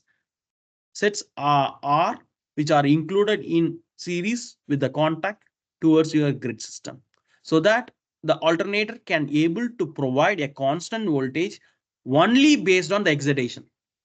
At the end, what we are doing here, we are controlling the voltage of the excitation by adjusting the resistor in fine values.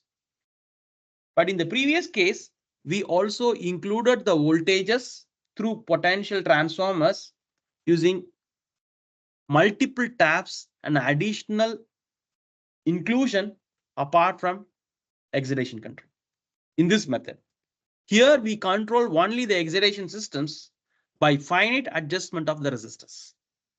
It's clear to you? But what is the disadvantage of this method? The disadvantage of this method is that large variations cannot be controlled. And the most important, the regulation is not faster. The only difference between the previous method and this method. Then we are going to look at something which is used in practice in general now also, which is shunt and series capacitors. So in case of a shunt capacitor, you can have a look how the transmission lines and the two capacitors are put it in parallel. This is in practical case in developing countries they are doing, but in Norway, of course, we use shunt capacitors and series capacitor for the compensations in the power systems because they absorb the reactive power. Of course, they can able to maintain the constant voltage. So in any system, why we are putting a capacitor, balance the voltage. So this is an example where a three-phase capacitor bank on 11 kV distribution line is shown here. And this is an example where series compensation is done. So a series compensation, you see, this is the transmission line. I put a series capacitor. So it becomes minus JXC in series because how to represent a transmission line? Resistance plus reactance. So this is my transmission line cable impedance R plus JX. I can't draw a cable. I want to represent in an electrical terminology. So this is my cable which I put a series capacitor. So what happened to the drops? That's very important. If you look at the voltage drop when you are using a series capacitor, when you are using a series capacitor, what happens? This is a series, I'm right. So this is the applied voltage Vs, and this is the receiving end voltage. I want to keep the receiving end voltage constant. What happened to the current? The current through the cable and the current through the capacitor is the same because they are connected in series. So what happened? How to calculate? Look at this diagram. Vd equal to IR, correct, with respect to the resistance into cos phi plus IR into XL minus XC into sin phi. So the drop because of the reactance is going to be IR into XL minus XC into sin phi. And the drop due to the resistance is IR cos phi. In ideal case, we always study the drop through the resistance is IR, but it's not practical when a capacitor is connected in series. Then we will have a real power cos phi. So IR cos phi is your drop on the resistance. IR into XL minus XC into sin phi is the drop because of your reactance due to the inductance and capacitance. When it is connected in series, what happened? So this is for the shunt and this is for the series. In case of series, you will not have capacitance effect. There is no reactance. Only there is no any VAR. Only you have reactance. That's why you calculated only the drop across the inductance, not across the capacitor, because the current flow through the capacitor and the inductor is the same. So we calculated only IR XL sin phi. So when in a transmission line or for the voltage control, when you are connecting a series capacitor, this is the total voltage drop. When you are connecting in a series without the series drop, this is the equation. It's clear? With and without drops. So if you consider the drop, XL minus XC into sin phi. If you are not considering the drop, then it is only IR XL sin phi. Let us look at in the vectorical diagram. That's easy to represent. So for example, this is the voltage which I am going to send from the generator. I can keep this one also at the bottom. It's my reference. I take it as a reference. I consider at an angle delta. So this is the voltage which I received. So this is my voltage which I am sending to the receiver end. But the voltage I received only VR, which is having an angle, say delta. Okay. And the current which is flowing through the network is say I, which is a lagging power factor, say around 5 from my receiving end voltage. So if I want to calculate from the sending end, this is the total angle. I mean, delta plus phi is the total angle for the voltage which lags from the sending end to the receiving end. If I look only from the receiving end, the power factor is going to be 5. It's clear to you? If I want to calculate from the sending end, it's going to be delta plus phi. If I'm going to look at only from VR, it is going to be 5. Now, I'm going to calculate what is my drop. I can see there is a drop IR. So IR drop from here to I'm extending this point. So this is the amplitude of my IR drop, which is IR. From here, I'm going to extend a line 90° exactly, which touches my VS. So this is going to be I into XL, my drop because of the inductive reactance. So this is the complete vectorical diagram of your series capacitor without considering the drop. Now I'm going to consider with the drop the same diagram. VS will be, don't think this is just the same replica. They didn't put the same size. Both are the same. So the VS is at the same point. We are at the same point. I at the same point, same angle. So they all these three vectors are the same. Of course, the drop. But now I include the drop, which is due to the inductance and capacitance. So this is the difference between the both, without compensation and with compensation. Now with compensation, you can see the drop is much reduced. You can see the difference. Here you have a sending end voltage very high and the receiving end is very minimum because of the huge drop. Now I use the compensation with the series capacitor. You can see the drop comes down. Okay. Then you get more voltage on the receiver side. So this is the equation for voltage drop with series capacitor considering the drops. Without considering the drop, this is the equation. So in your power system, there are two possibilities to control the constant voltage irrespective of reactive power absorption. You can use shunt capacitor or series capacitors. Then what is the difference? That's very important. This will give you a complete idea what is the benefit of going for shunt capacitors and series capacitors. So shunt capacitors is a fixed active reactive power. You have to fix the power and you have to use the shunt active capacitor design. You design the capacitor value for the required reactive power. You can't exceed. But in series, it's a quantum of addition, quantum of compensation. So you can go a little more higher than the available reactive power generated from your system. What happened in case of a shunt active capacitor? In shunt active capacitors, the reactive power flow between the line may cause us improved power factor. Voltage profile is improved. You improve the voltage profile. You decrease KVA rating. So your load become more non-inductive or reactive. So that is the advantage of going for a shunt capacitor. What happened to the series capacitor if it is between the line and the causes? It can be on tied lines.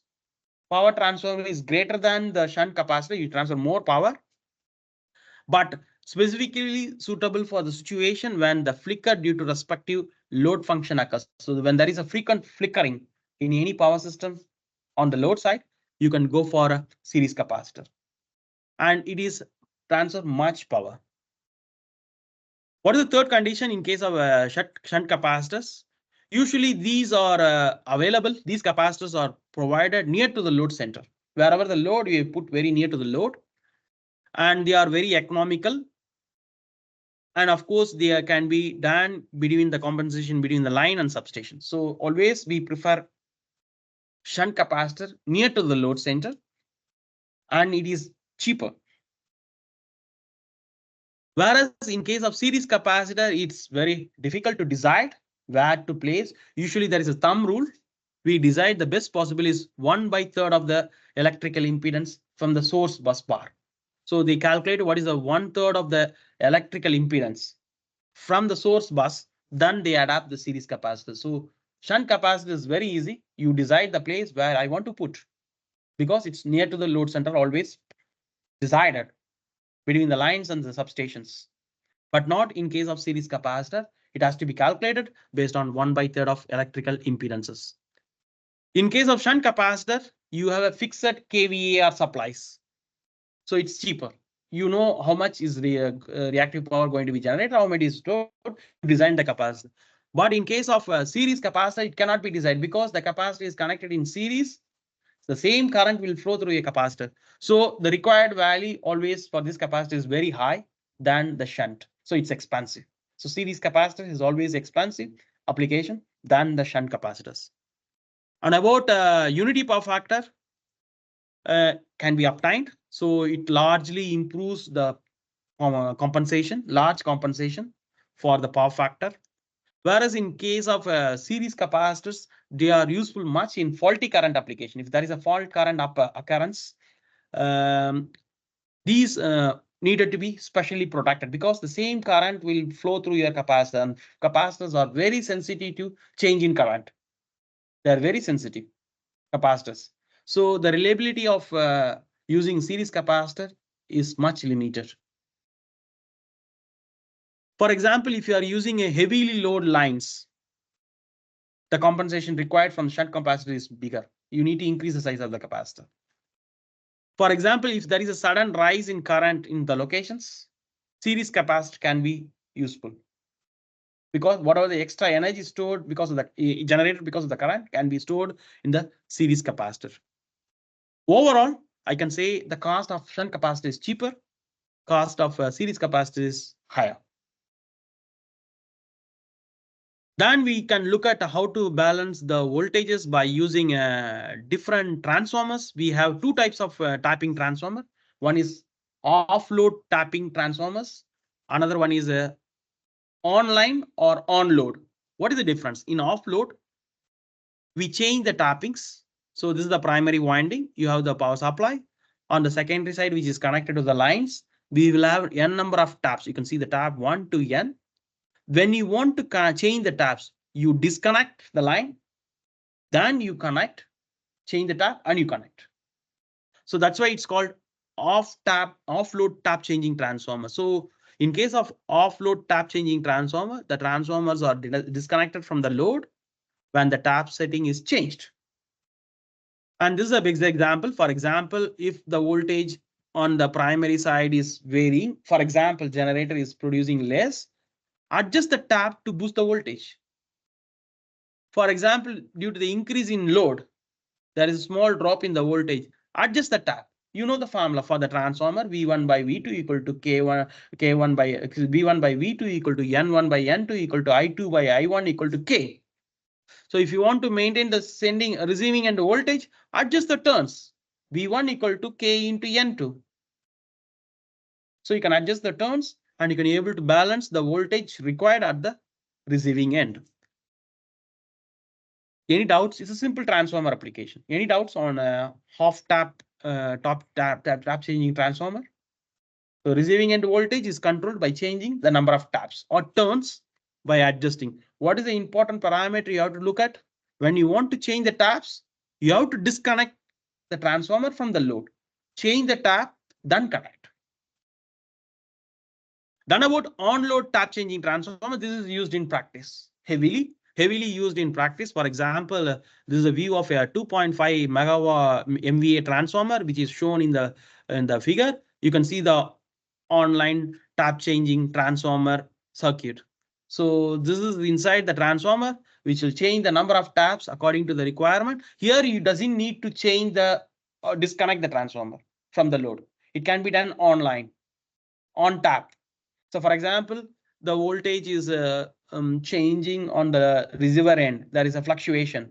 You can adjust automatically inside the number of turns and brings the constant voltage on the receiving end. I can give you a best example is the auto transformer is a offline tap changing transformer. What we are seeing in the laboratory, we have auto transformer where you have to turn the turns manually with the hands. Is an offline. Online, it adjusts by itself with the pre-programmed settings so that the number of taps will change. For example, you can see the difference between the half load tap changing transformer and on load is the primary winding. On the secondary winding, you have two relays. One is two connections, SA and SB. On the winding is having a potential difference. You can have seen the windings are connected in this fashion. And here you on the primary side of the transformer, you have one. I'm not talking about this one. I'm talking about this transformer. You have two sides. So on the SA side, you have number of taps 1 to 3. Similarly, on a secondary side, you have 1 to 3 in dash taps. So now, for example, if there is a voltage fluctuations, you can use both taps to control the voltage, or for example, the potential difference you can use. For example, here I can generate a little voltage. I can generate more voltage by closing the taps, and I can pump to the line. For example, if I want to make a more voltage here, then I have to open S1. I should connect S1 dash, S2 dash, and S3 dash. For example, I say. For example, here if it is like 3, 2, 1 is connected, I want to make less here, then I can open 1 dash and 2 dash. I connect only 3 dash. So I get a variable voltage by potential difference. Then I can close SA and SB in online to adjust the voltage finite way to the sending ends.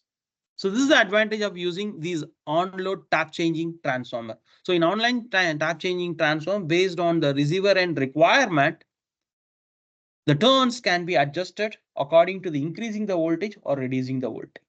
Of course, another advantage of using these transformer is that if any short circuit happen on your load side, you can protect your transformer just by opening SC and SB. Any questions, any specific doubts, any specific situation, I'm happy to help you. So here the taps or between the turns can be varied between taps 1 to N. Similarly, 1 dash to N. Here both the transformers turns are equal. It has N turns, here also it's N turns. By creating a potential difference between these two windings, we try to keep the voltage constant on the receiving end. Is okay? So what is the disadvantage on online or on-load tap changing transformers? Because the disadvantage is it requires two winding on the secondary side and rated for the same capacity, same number of turns, same capacity. So for example, if it is going to be 100 MVA capacity, both the winding needed to be designed for 100 MVA. The cost is very high and size is increasing. So it requires two winding with a rated current carrying capacity instead of one winding. And it requires two operation to change single step. Why two operation? So to closing the SA and SB one operation, changing the taps on either side is another operation. Two operation is required in this process. Complications are introduced in the design because high reactance between the parallel winding. So what happened when the reactance, the XL of these two transformers are very high because they are connected in parallel. So the complications are introduced with the design with the high reactance between the parallel winding. Then we are going to look at another possibility how to balance the voltage is the boost transformer. It's like a step-up transformer. So this is my transmission line. I introduce a boost transformer which is grounded. You can have a look. And this is my transmission line path. So I connected the transformers in the transmission line and it is grounded. And based on these relay, I can connect the transformers to boost up or remove. So these relays are used for connecting the boost transformer in line with your transmission line. So what is the advantage? This type of boost transformers, it can be installed at any intermediate point of your subs. There is no specific guideline. So you can install at any intermediate point in the system. You can install at the generating station or you can install at the receiving end. But it requires 10% of the main transformer rating. So it's not a main transformer. Additional to the main transformer, we are putting a boost transformer to compensate the voltage drop. So usually its standard rating is 10%. For example, if you have a main transformer 10 MVA, then it should be 10%. So it should be 10 MVA. So 100 MVA is your main transformer. The boost transformer should be designed for 10 MVA, it means that it can able to tolerate 10% voltage variation. It's clear? To maintain the voltage constant. What is the disadvantage? It is an expansive with on-load tap changing transformer. When comparing to on-load, it's expansive because you can't do it with one boost transformer. You have to put it in multiple intermediate points in the power system, and it requires space. And of course, you are including more transformer, the losses, magnetic losses, hysteresis losses, iron losses from the transformer increases. I'm right. You increase the losses in the transformers. You put one unit, you produce certain losses, iron losses and stray losses. When you are going to put more boost transformer, you are increasing the losses from the transformers. I'm right. So the one of the disadvantage. So the advantage, you can put it anywhere in the power system, intermediate stages. The rating is restricted to 10%, but expansive because you can't do with one transformer. You have to put wherever there is a main transformer, you have to put a 10% size boost transformers. And it increases the losses and required spaces. Then I go for condensers, because condensers are used by synchronous machines. So your synchronous machines can work as a capacitor. By controlling the excitation angle delta, you can store the energy. It can work as a reactive power absorber like a capacitor. Of course, it can deliver the reactive power.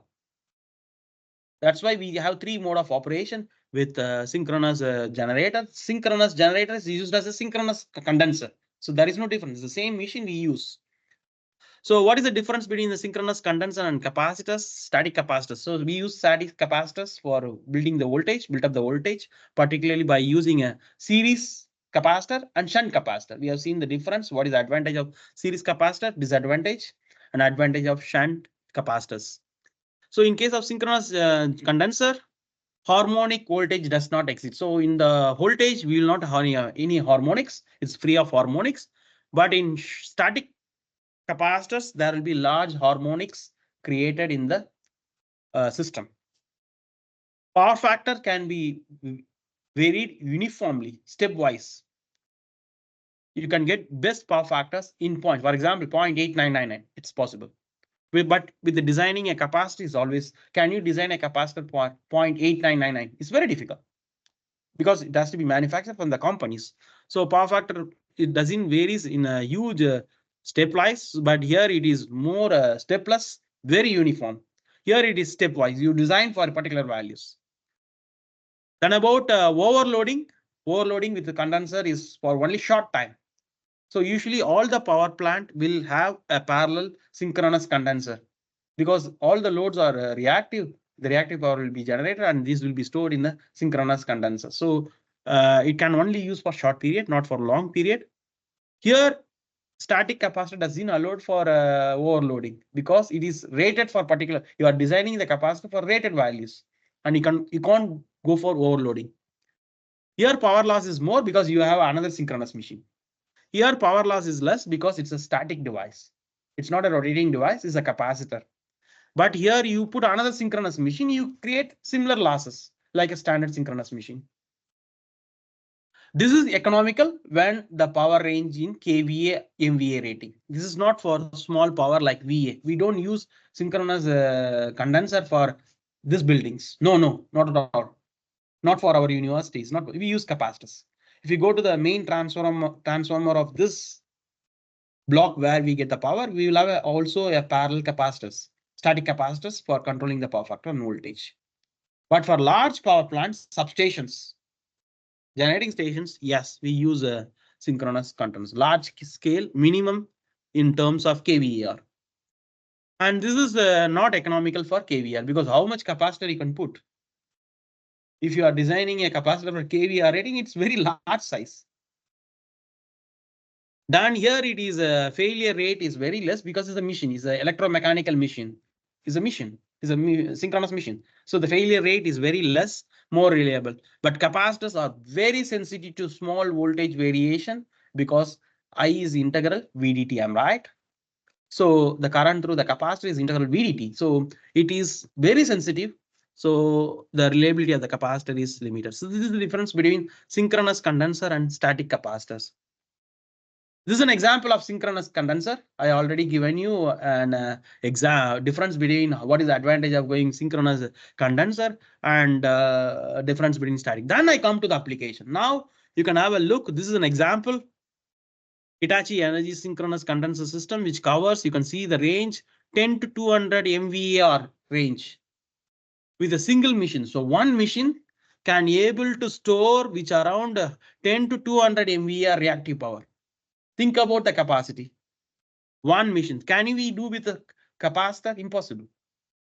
Shunt capacitor or series capacitors cannot be designed such huge power. That's the difference. So the advantage, it can be flexible to use any load irrespective of conditions, since the machine can be under excited and it can use as a reactive power. So whatever you generate reactive power in the system, it can be easily stored because it can work as a under excited systems, and it is flexible to use, but large capacities. And there is a smooth variation of reactive VAR by using synchronous capacitors. And it can be overloaded for short period. It cannot be overloaded for a long time. Your synchronous machine, it will be failed. So the machine will get damaged. So in order to protect it, it is overloaded for short time. What are the disadvantage of such huge synchronous condenser power plant? I mean, compensation for voltage controllers. Possibility of failing out of control in case of sudden change in voltage. If there is a sudden change in the voltage, the synchronous generator can be out of excitation. It cannot able to work under either under excited condition or over excited conditions. So they can be out of excitation. It means that magnetic saturation. The magnet becomes saturated. Other disadvantage, these machines adds to short circuit capacity of the system during the fault condition. If large fault happens, these synchronous machine also get damaged. So these are the advantage and disadvantage of using synchronous condensers as a voltage regulator in large power system. Then how the last topic of today's presentation is a synchronous phase modifier. So how to develop a synchronous phase modifier? For that, we have to calculate from the sending and transmission voltage line voltage. So this is a sending end voltage, which is based on some constants. Vs is equal to AVR plus B into IR. So this is the formula we use to calculate for a phase synchronous modifier. What is Vs? Vs is the sending end voltage. VR is the receiving end voltage. What is IR? IR is the receiving end current. What is A? A is a constant which reflects on your power. So that's why we put A angle alpha. What is B? B angle beta. So these are the line constants. So it's a constant. It is decided by the manufacturers and the power designers. So don't ask me what is the exact value of A. It is designed based on the power system parameters.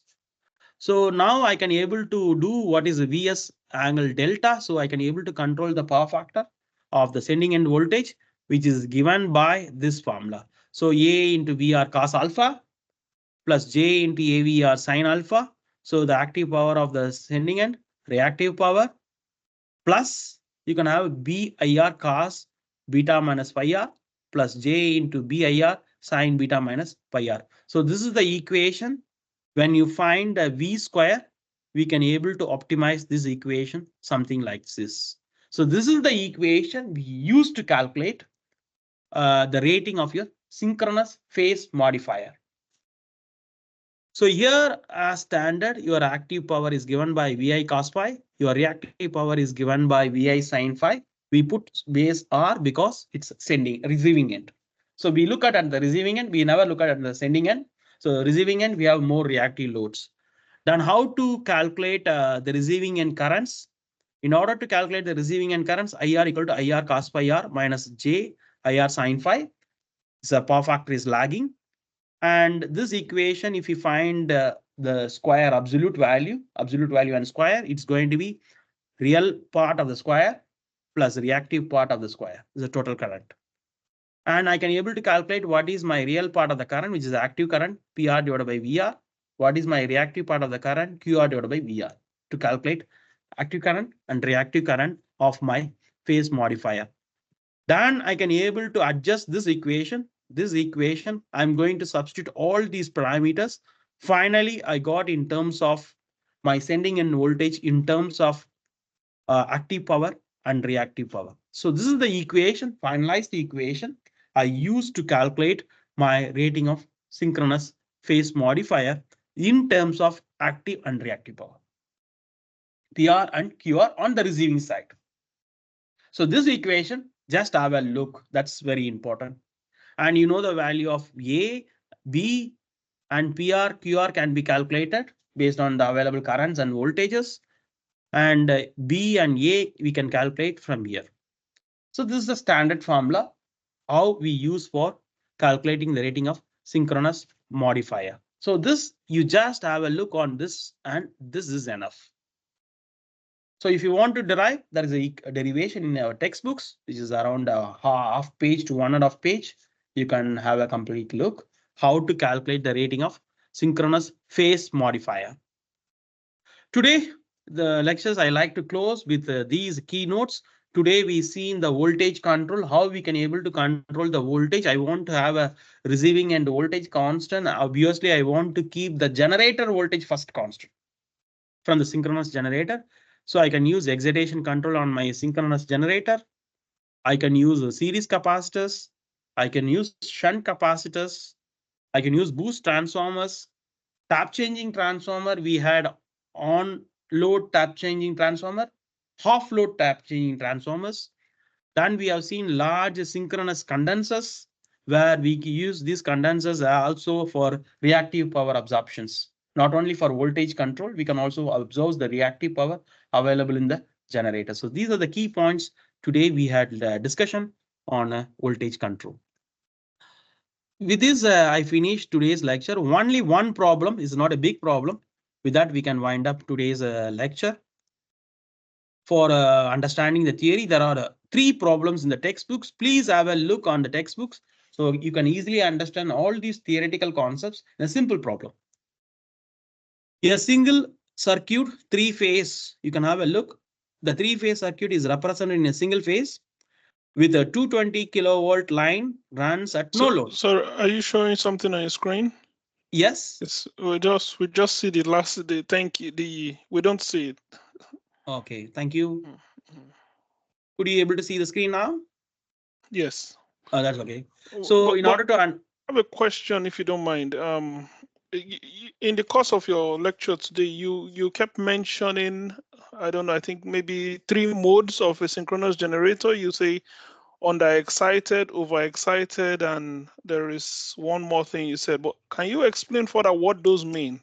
When it's what does it mean when it's underexcited or when it's overexcited? Or I can't remember the 3rd mode you talked about. Okay, this is the very basics of synchronous machine.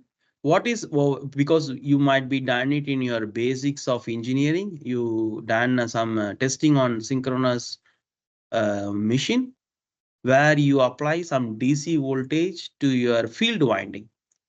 When you are applying your DC voltage, so that the current through the winding is more than the rated, that is called overexcitation. Okay. If you are applying less than the minimum value, that is under excitation. A normal excitation is like a synchronous machine. You generate a constant voltage. You apply until the rated value. This is excitation. For example, so it's more about the voltage applied to the system. Is that what yes, because determines that? yeah, if I want to go very close, it's a winding closed with when you will get a current through a winding. When you apply the voltage, current will not come. I'm right. So, but it is an electromagnet. It's an electromagnet. The field winding is a inductor, but it acts like electromagnets. But the electromagnets need the supply. So you apply the voltage, you get the current. But we control the voltage, but we talk only on the current because it's an electromagnet. So current controls the magnetic property. So when you are applying more voltage, what happens? You produce more current, am I right? That's right. When you apply less voltage, you are producing less current. Yeah. So under excitation, over excitation, all comes for synchronous machine. Why means by controlling this DC voltage, you make your synchronous machine working in different modes. You can make your synchronous machine to work as a unity power factor. You know the meaning of unity power factor. So you control the excitation, you make the output of your generator AC voltage in phase with your current by adjusting the DC excitation. You can also go for leading power factor over excitation conditions. You increase the DC voltage, there is a tolerance. You can't apply, for example, if it is rated for 3 ampere, you can't apply 100 ampere, impossible. You can go up to 20-30% more. There is a tolerance, design guidelines. So you can apply over excitation for a while, for a short period. So you can able to also make your synchronous generator as a leading power factor. Of course, you can make it as a lagging power factor by which you reduce the voltage and you absorb a lot of reactive power you can store in the synchronous machine like a capacitor. That's why a synchronous machine is also called as synchronous condenser. I showed you in my diagram, synchronous condenser is a big machine you can see. Again, it's a synchronous machine. Is okay? Yeah, that's fine. Thank you. Still, if you are not comfortable, you have to come to my office. I will show you with the electrical machines book where I can show you the better with the the pictorial representation of the characteristics. Then it's better. Okay. Okay. All right. Thank you. Welcome. So now I want to go final part of today's presentation. I think I have to finish. We will finish in 15-20 minutes. There is one problem. There are 3 problems on these topics. Please refer the textbooks. They are not very tough for your level as a master students. In my opinion, these problems are not very tough. They are very simple problems. A single circuit 3-phase 220-volt line runs at no load. So the line is having no load. Voltage at the receiving end is limited to 205. Please keep a note on the receiving end voltage, which is 205 volt. They are asking you to find the sending end voltage if the line has a resistance of 21.7 ohms and the reactance of 85.2 ohms. And the total susceptance of 5.32 into 10 power minus 4 mho. And it is given in the diagram. The transmission line is subject to represent a pi model. So I believe you might be studied pi model, etc. in the previous semester with your power system. If I understand, there are different models of power systems, transmission path. One is pi model. So the pi model is a standard model. So then usually for the examination, I will not give you this diagram. You have to draw, but here I given you. So how a pi model looks, because it looks like a pi, you see. The impedance in the middle, and you have substance on the either side as a y/2. You can have a look. So this is called pi model. So here Z is R plus JXL, and this is y/2, and this is y/2. And or in the problem they're given, of course, the phasor diagram for the given problem is this. You can see this is the sending end voltage, receiving end voltage, and this is the current. As the voltage increases, the IC increases. You know, the IC means the current through the substance on the receiving end, not on the sending. So this is on the sending end. This is now the receiving end. The current weekly increases after a particular value of voltage, say more than 30-40%, it saturates. So your y/2 gets saturated. That's why your current become constant. And this current is nothing but IC2 of X. And this current is IC2 of R because it's a reactance R plus X. So this is the diagrams. With this diagram, we have to calculate what is the sending end voltage, the receiving end parameters are given. So if you look at my presentation, I already given you this equation, how to calculate. So the V1 modulus is equal to V2 modulus minus QC divided by V2 into X. So in order to calculate your sending end voltage, so the sending end voltage, what is the meaning of sending end voltage? Is the difference between your receiving end voltage and the drops, whatever the drops, it happens. So you generate the power here. There is a drop here, then you receive, am right? If you come back, what happened? This voltage plus all these drop is your V1. It's a circuit theory. You're coming from V2 to V1. V2 plus all the drops. If you are traveling from V1 to V2, V1, and the drops in the impedances, then output what you get. So it's a very basics. So then you apply here. I want to calculate what is V1. So V1 is equal to modulus of V2 minus Q2 divided by modulus of V2 into X. It's a standard equation. Now I'm going to apply everything. So here it's going to be minus in standard, but we are going to apply now the reverse. So it's going to be positive because you need to add your all the drops. So we can also find V1 from the expression modulus of V1 equal to modulus of V2 plus P2R plus Q2X. This is on the receiving end. Look at the receiving end, all two. So receiving end power, active power, receiving end reactive power, divided by modulus of V2. So substitute all. I have a question, please. The Yeah. first equation, why is it minus? Because it's voltage drop. I expected it to be plus. The V1 equal to, like the absolute value of V1, shouldn't it be equal to absolute value of V2 plus QC over V2X? Because there should be, it should add up to V1 according to Kirchhoff voltage law. This equation you're talking about? Yes, that equation. Okay, this That should have been equation, a plus, this is the voltage what you get here. I'm right on the load side. I'm right. But on the load side, you get the voltage. Also, you have some reactive power on the connected loads. That is the connected I understand, loads. but it's V1. We're trying. It's V1 on the left-hand side. V1 is the source voltage, right, on the left side. Yes. Yeah. So shouldn't it be V2 plus QC over V2 times X? No. If you consider like this is correct. V1 plus this drop equal to V2 is correct. But we are considering only on the sending end. We know only the information on the sending end. So in the sending end, you will have a voltage. I'm right. Plus some reactive powers. That is this one. So we are to subtract what is available and the from the actual power available, absolute power. So this is only on the secondary side, not on the losses.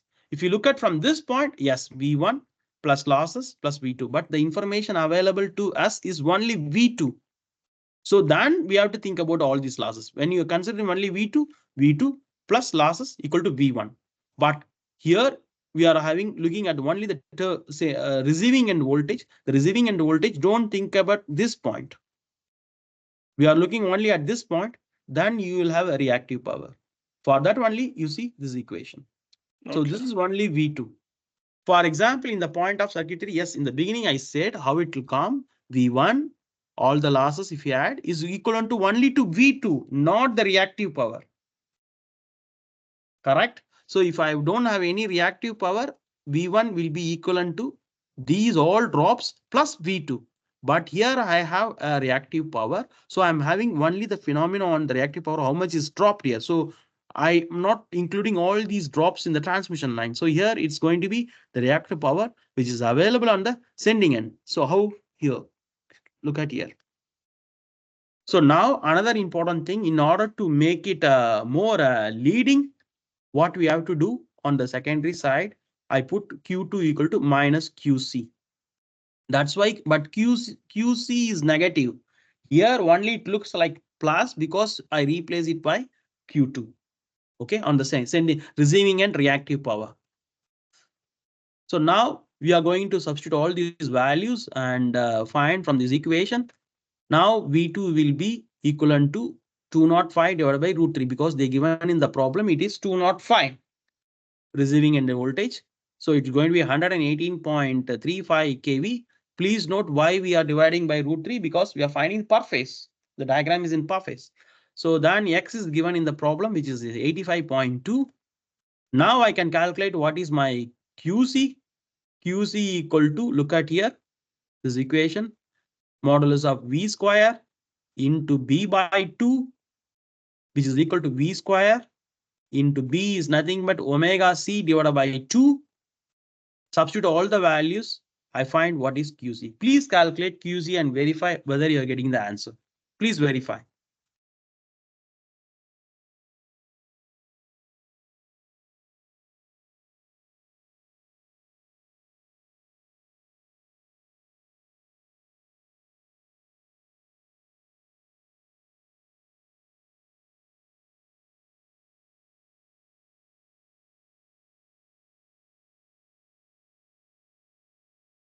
Once you know QC, then you can able to calculate what is V1. V1 is nothing modulus of V2 minus QC divided by modulus of V2 into X.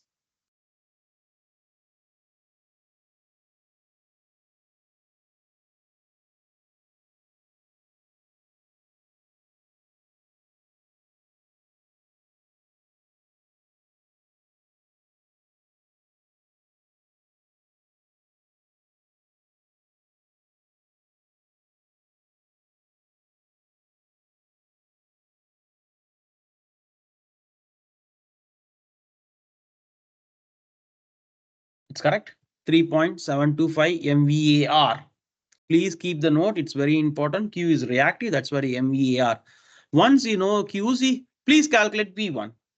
P1 equal to modulus equal to V2 modulus minus QC by V2 into X. You know all the values, just substitute and find the value. It's going to be 115.67 kV. Please verify.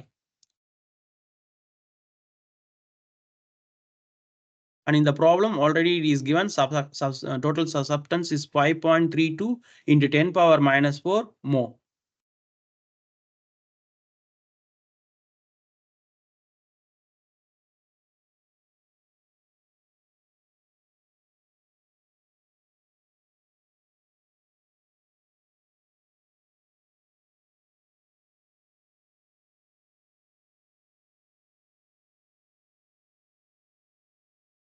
We all get 115.67 volt kV.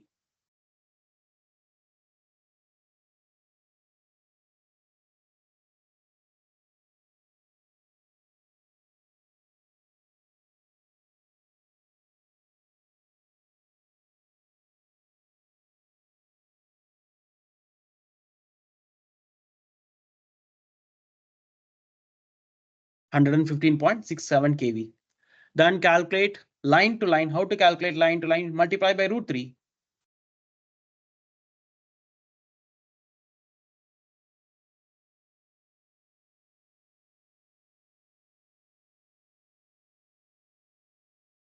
I have one more question. Yes. So can we assume that every time we get a question, we assume that the voltage given is line to line? Because it doesn't explicitly state it in the question.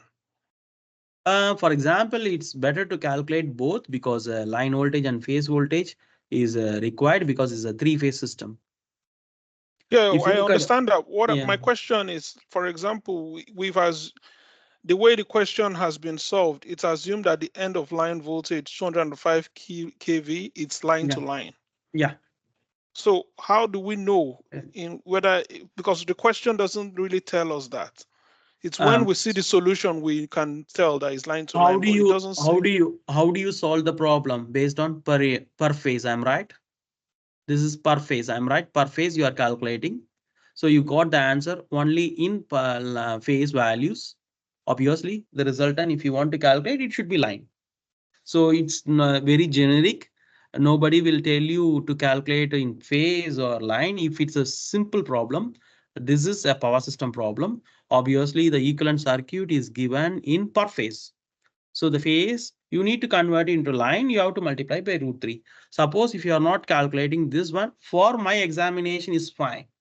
But practically, if you want to know, it should be in line, then you multiply by √3 because here what you done? What you done? Yeah, I understand that. I understand that part. My question actually is the fact that the 205 kilovolts given in the question doesn't state that it's line to line, because we could also think it's per phase as well. Usually in the transmission path, they will give line voltage. You can see KV line runs. So it means line. Okay. It's clear. So usually nobody will give you phase. In line, they will mention, even if you go to the electrical synchronous machine, you can see the values. It says 440 volt means line to line, not a phase. Okay, that's fine. Thank you. Welcome.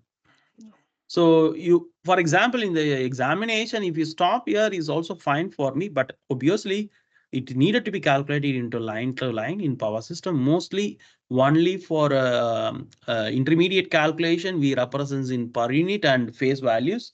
But at the end in real, all are line. For example, you have a three-phase voltage. How do you represent 400 volt? What is the meaning of 400 volt? It's a phase or line?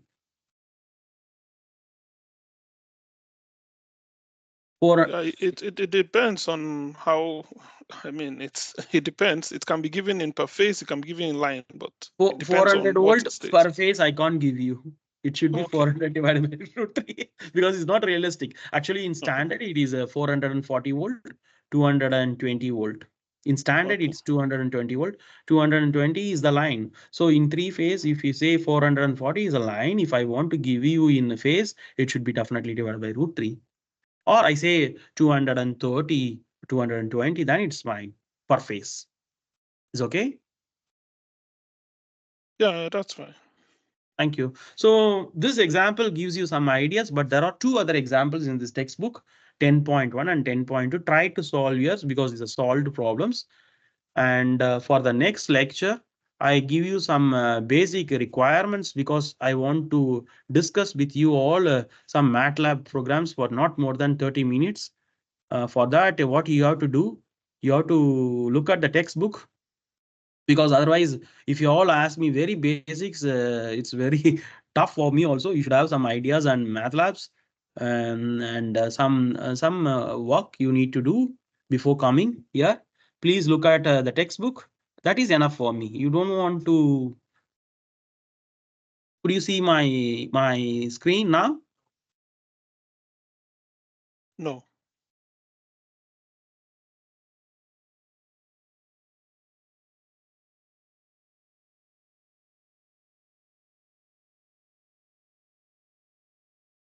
Could you see my screen now?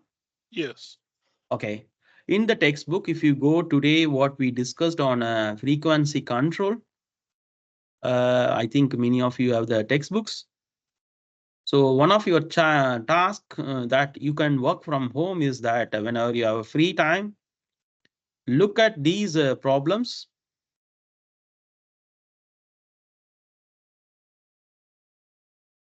To develop your skills in MATLABs or modeling. I will give you the examples, but at the end, you are the people going to learn, not me. I'm right. If you want to learn, you have to invest your time. Yes, this one. You can see, yes, there are some examples. You can see some examples, whatever we discussed today. For dynamic condition, I made it one generator model. You see, you can see in the screen, and turbine model, generator models. This is a governor model. Then this is 1 by R, and this is my delta PG, delta PC, delta PC, and this is my feedback, which is delta FS, and it is tested. You can have a look. Here you don't have an integrator. That's why you have some error. You can see something is coming. Then there are some models which you can see this one, the complete model. The second model, I will give you all these models, and now you can see the difference when you include the complete modules with governors, um, turbine, generator, and load. Still the error is around somewhere, different dynamic testings. You can see now how we are doing with and without generators, speed governors, with and without, including what happened the system. As an example, please have a textbook, because I'm going to give you all this simulation where you can try by yourself. It's not for the examination, but for your self learning. So how to make these are the questions available. You can learn by yourself, devote some times, otherwise impossible. So you can have some look how really these modules are done with easy way of representing all these. You can see now how the PC, the feedback of delta FS, and this is your governor, this is your turbine, is your generator, and how you introduce PD, both differences. Now you have power PC, which is also you have power D on the load side. This is the power deviation on the load side. This is the power generation required. So you can see the complete difference, both sides. You can try to work on this so that this is the concepts can be easily understood without a huge time. Some examples are there. You can have a look these modules before coming to the next lecture. And of course, there are, for this last topic, which I discussed on voltage control.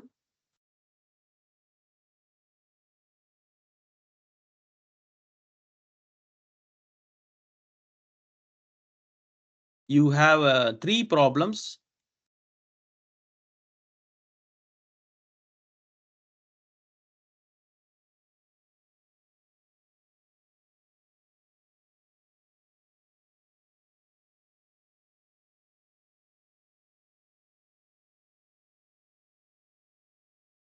You have three problems. Problem number one, you can have a look on this problem. It's very simple, same approach what I discussed.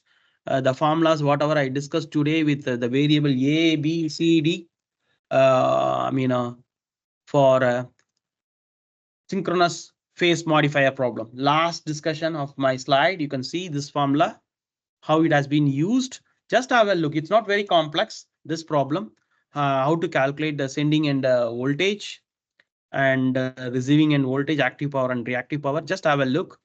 So it's just a one-page problem. So I don't want, it's not very complex. Similarly, another problem you can have is the second problem, which is a static condenser. It's like a static condenser means obviously a capacitor. So series capacitor or shunt capacitor problem. You can have a look on how to calculate the sending end voltage based on the parameters which is given. So this is an example. You can have a look. This is a transmission line and you put the capacitor in shunt. It's a very basic problem, circuit theory. So try this problem. And about this problem, I already done today. The third problem, which is a pi model. We discussed just a few minutes before this problem, this one. So this problem is done today. We tried here and we got the answer. So try two more problems. It's good for your self-learning. If you don't have any questions, with this I finish today's lecture. Any questions?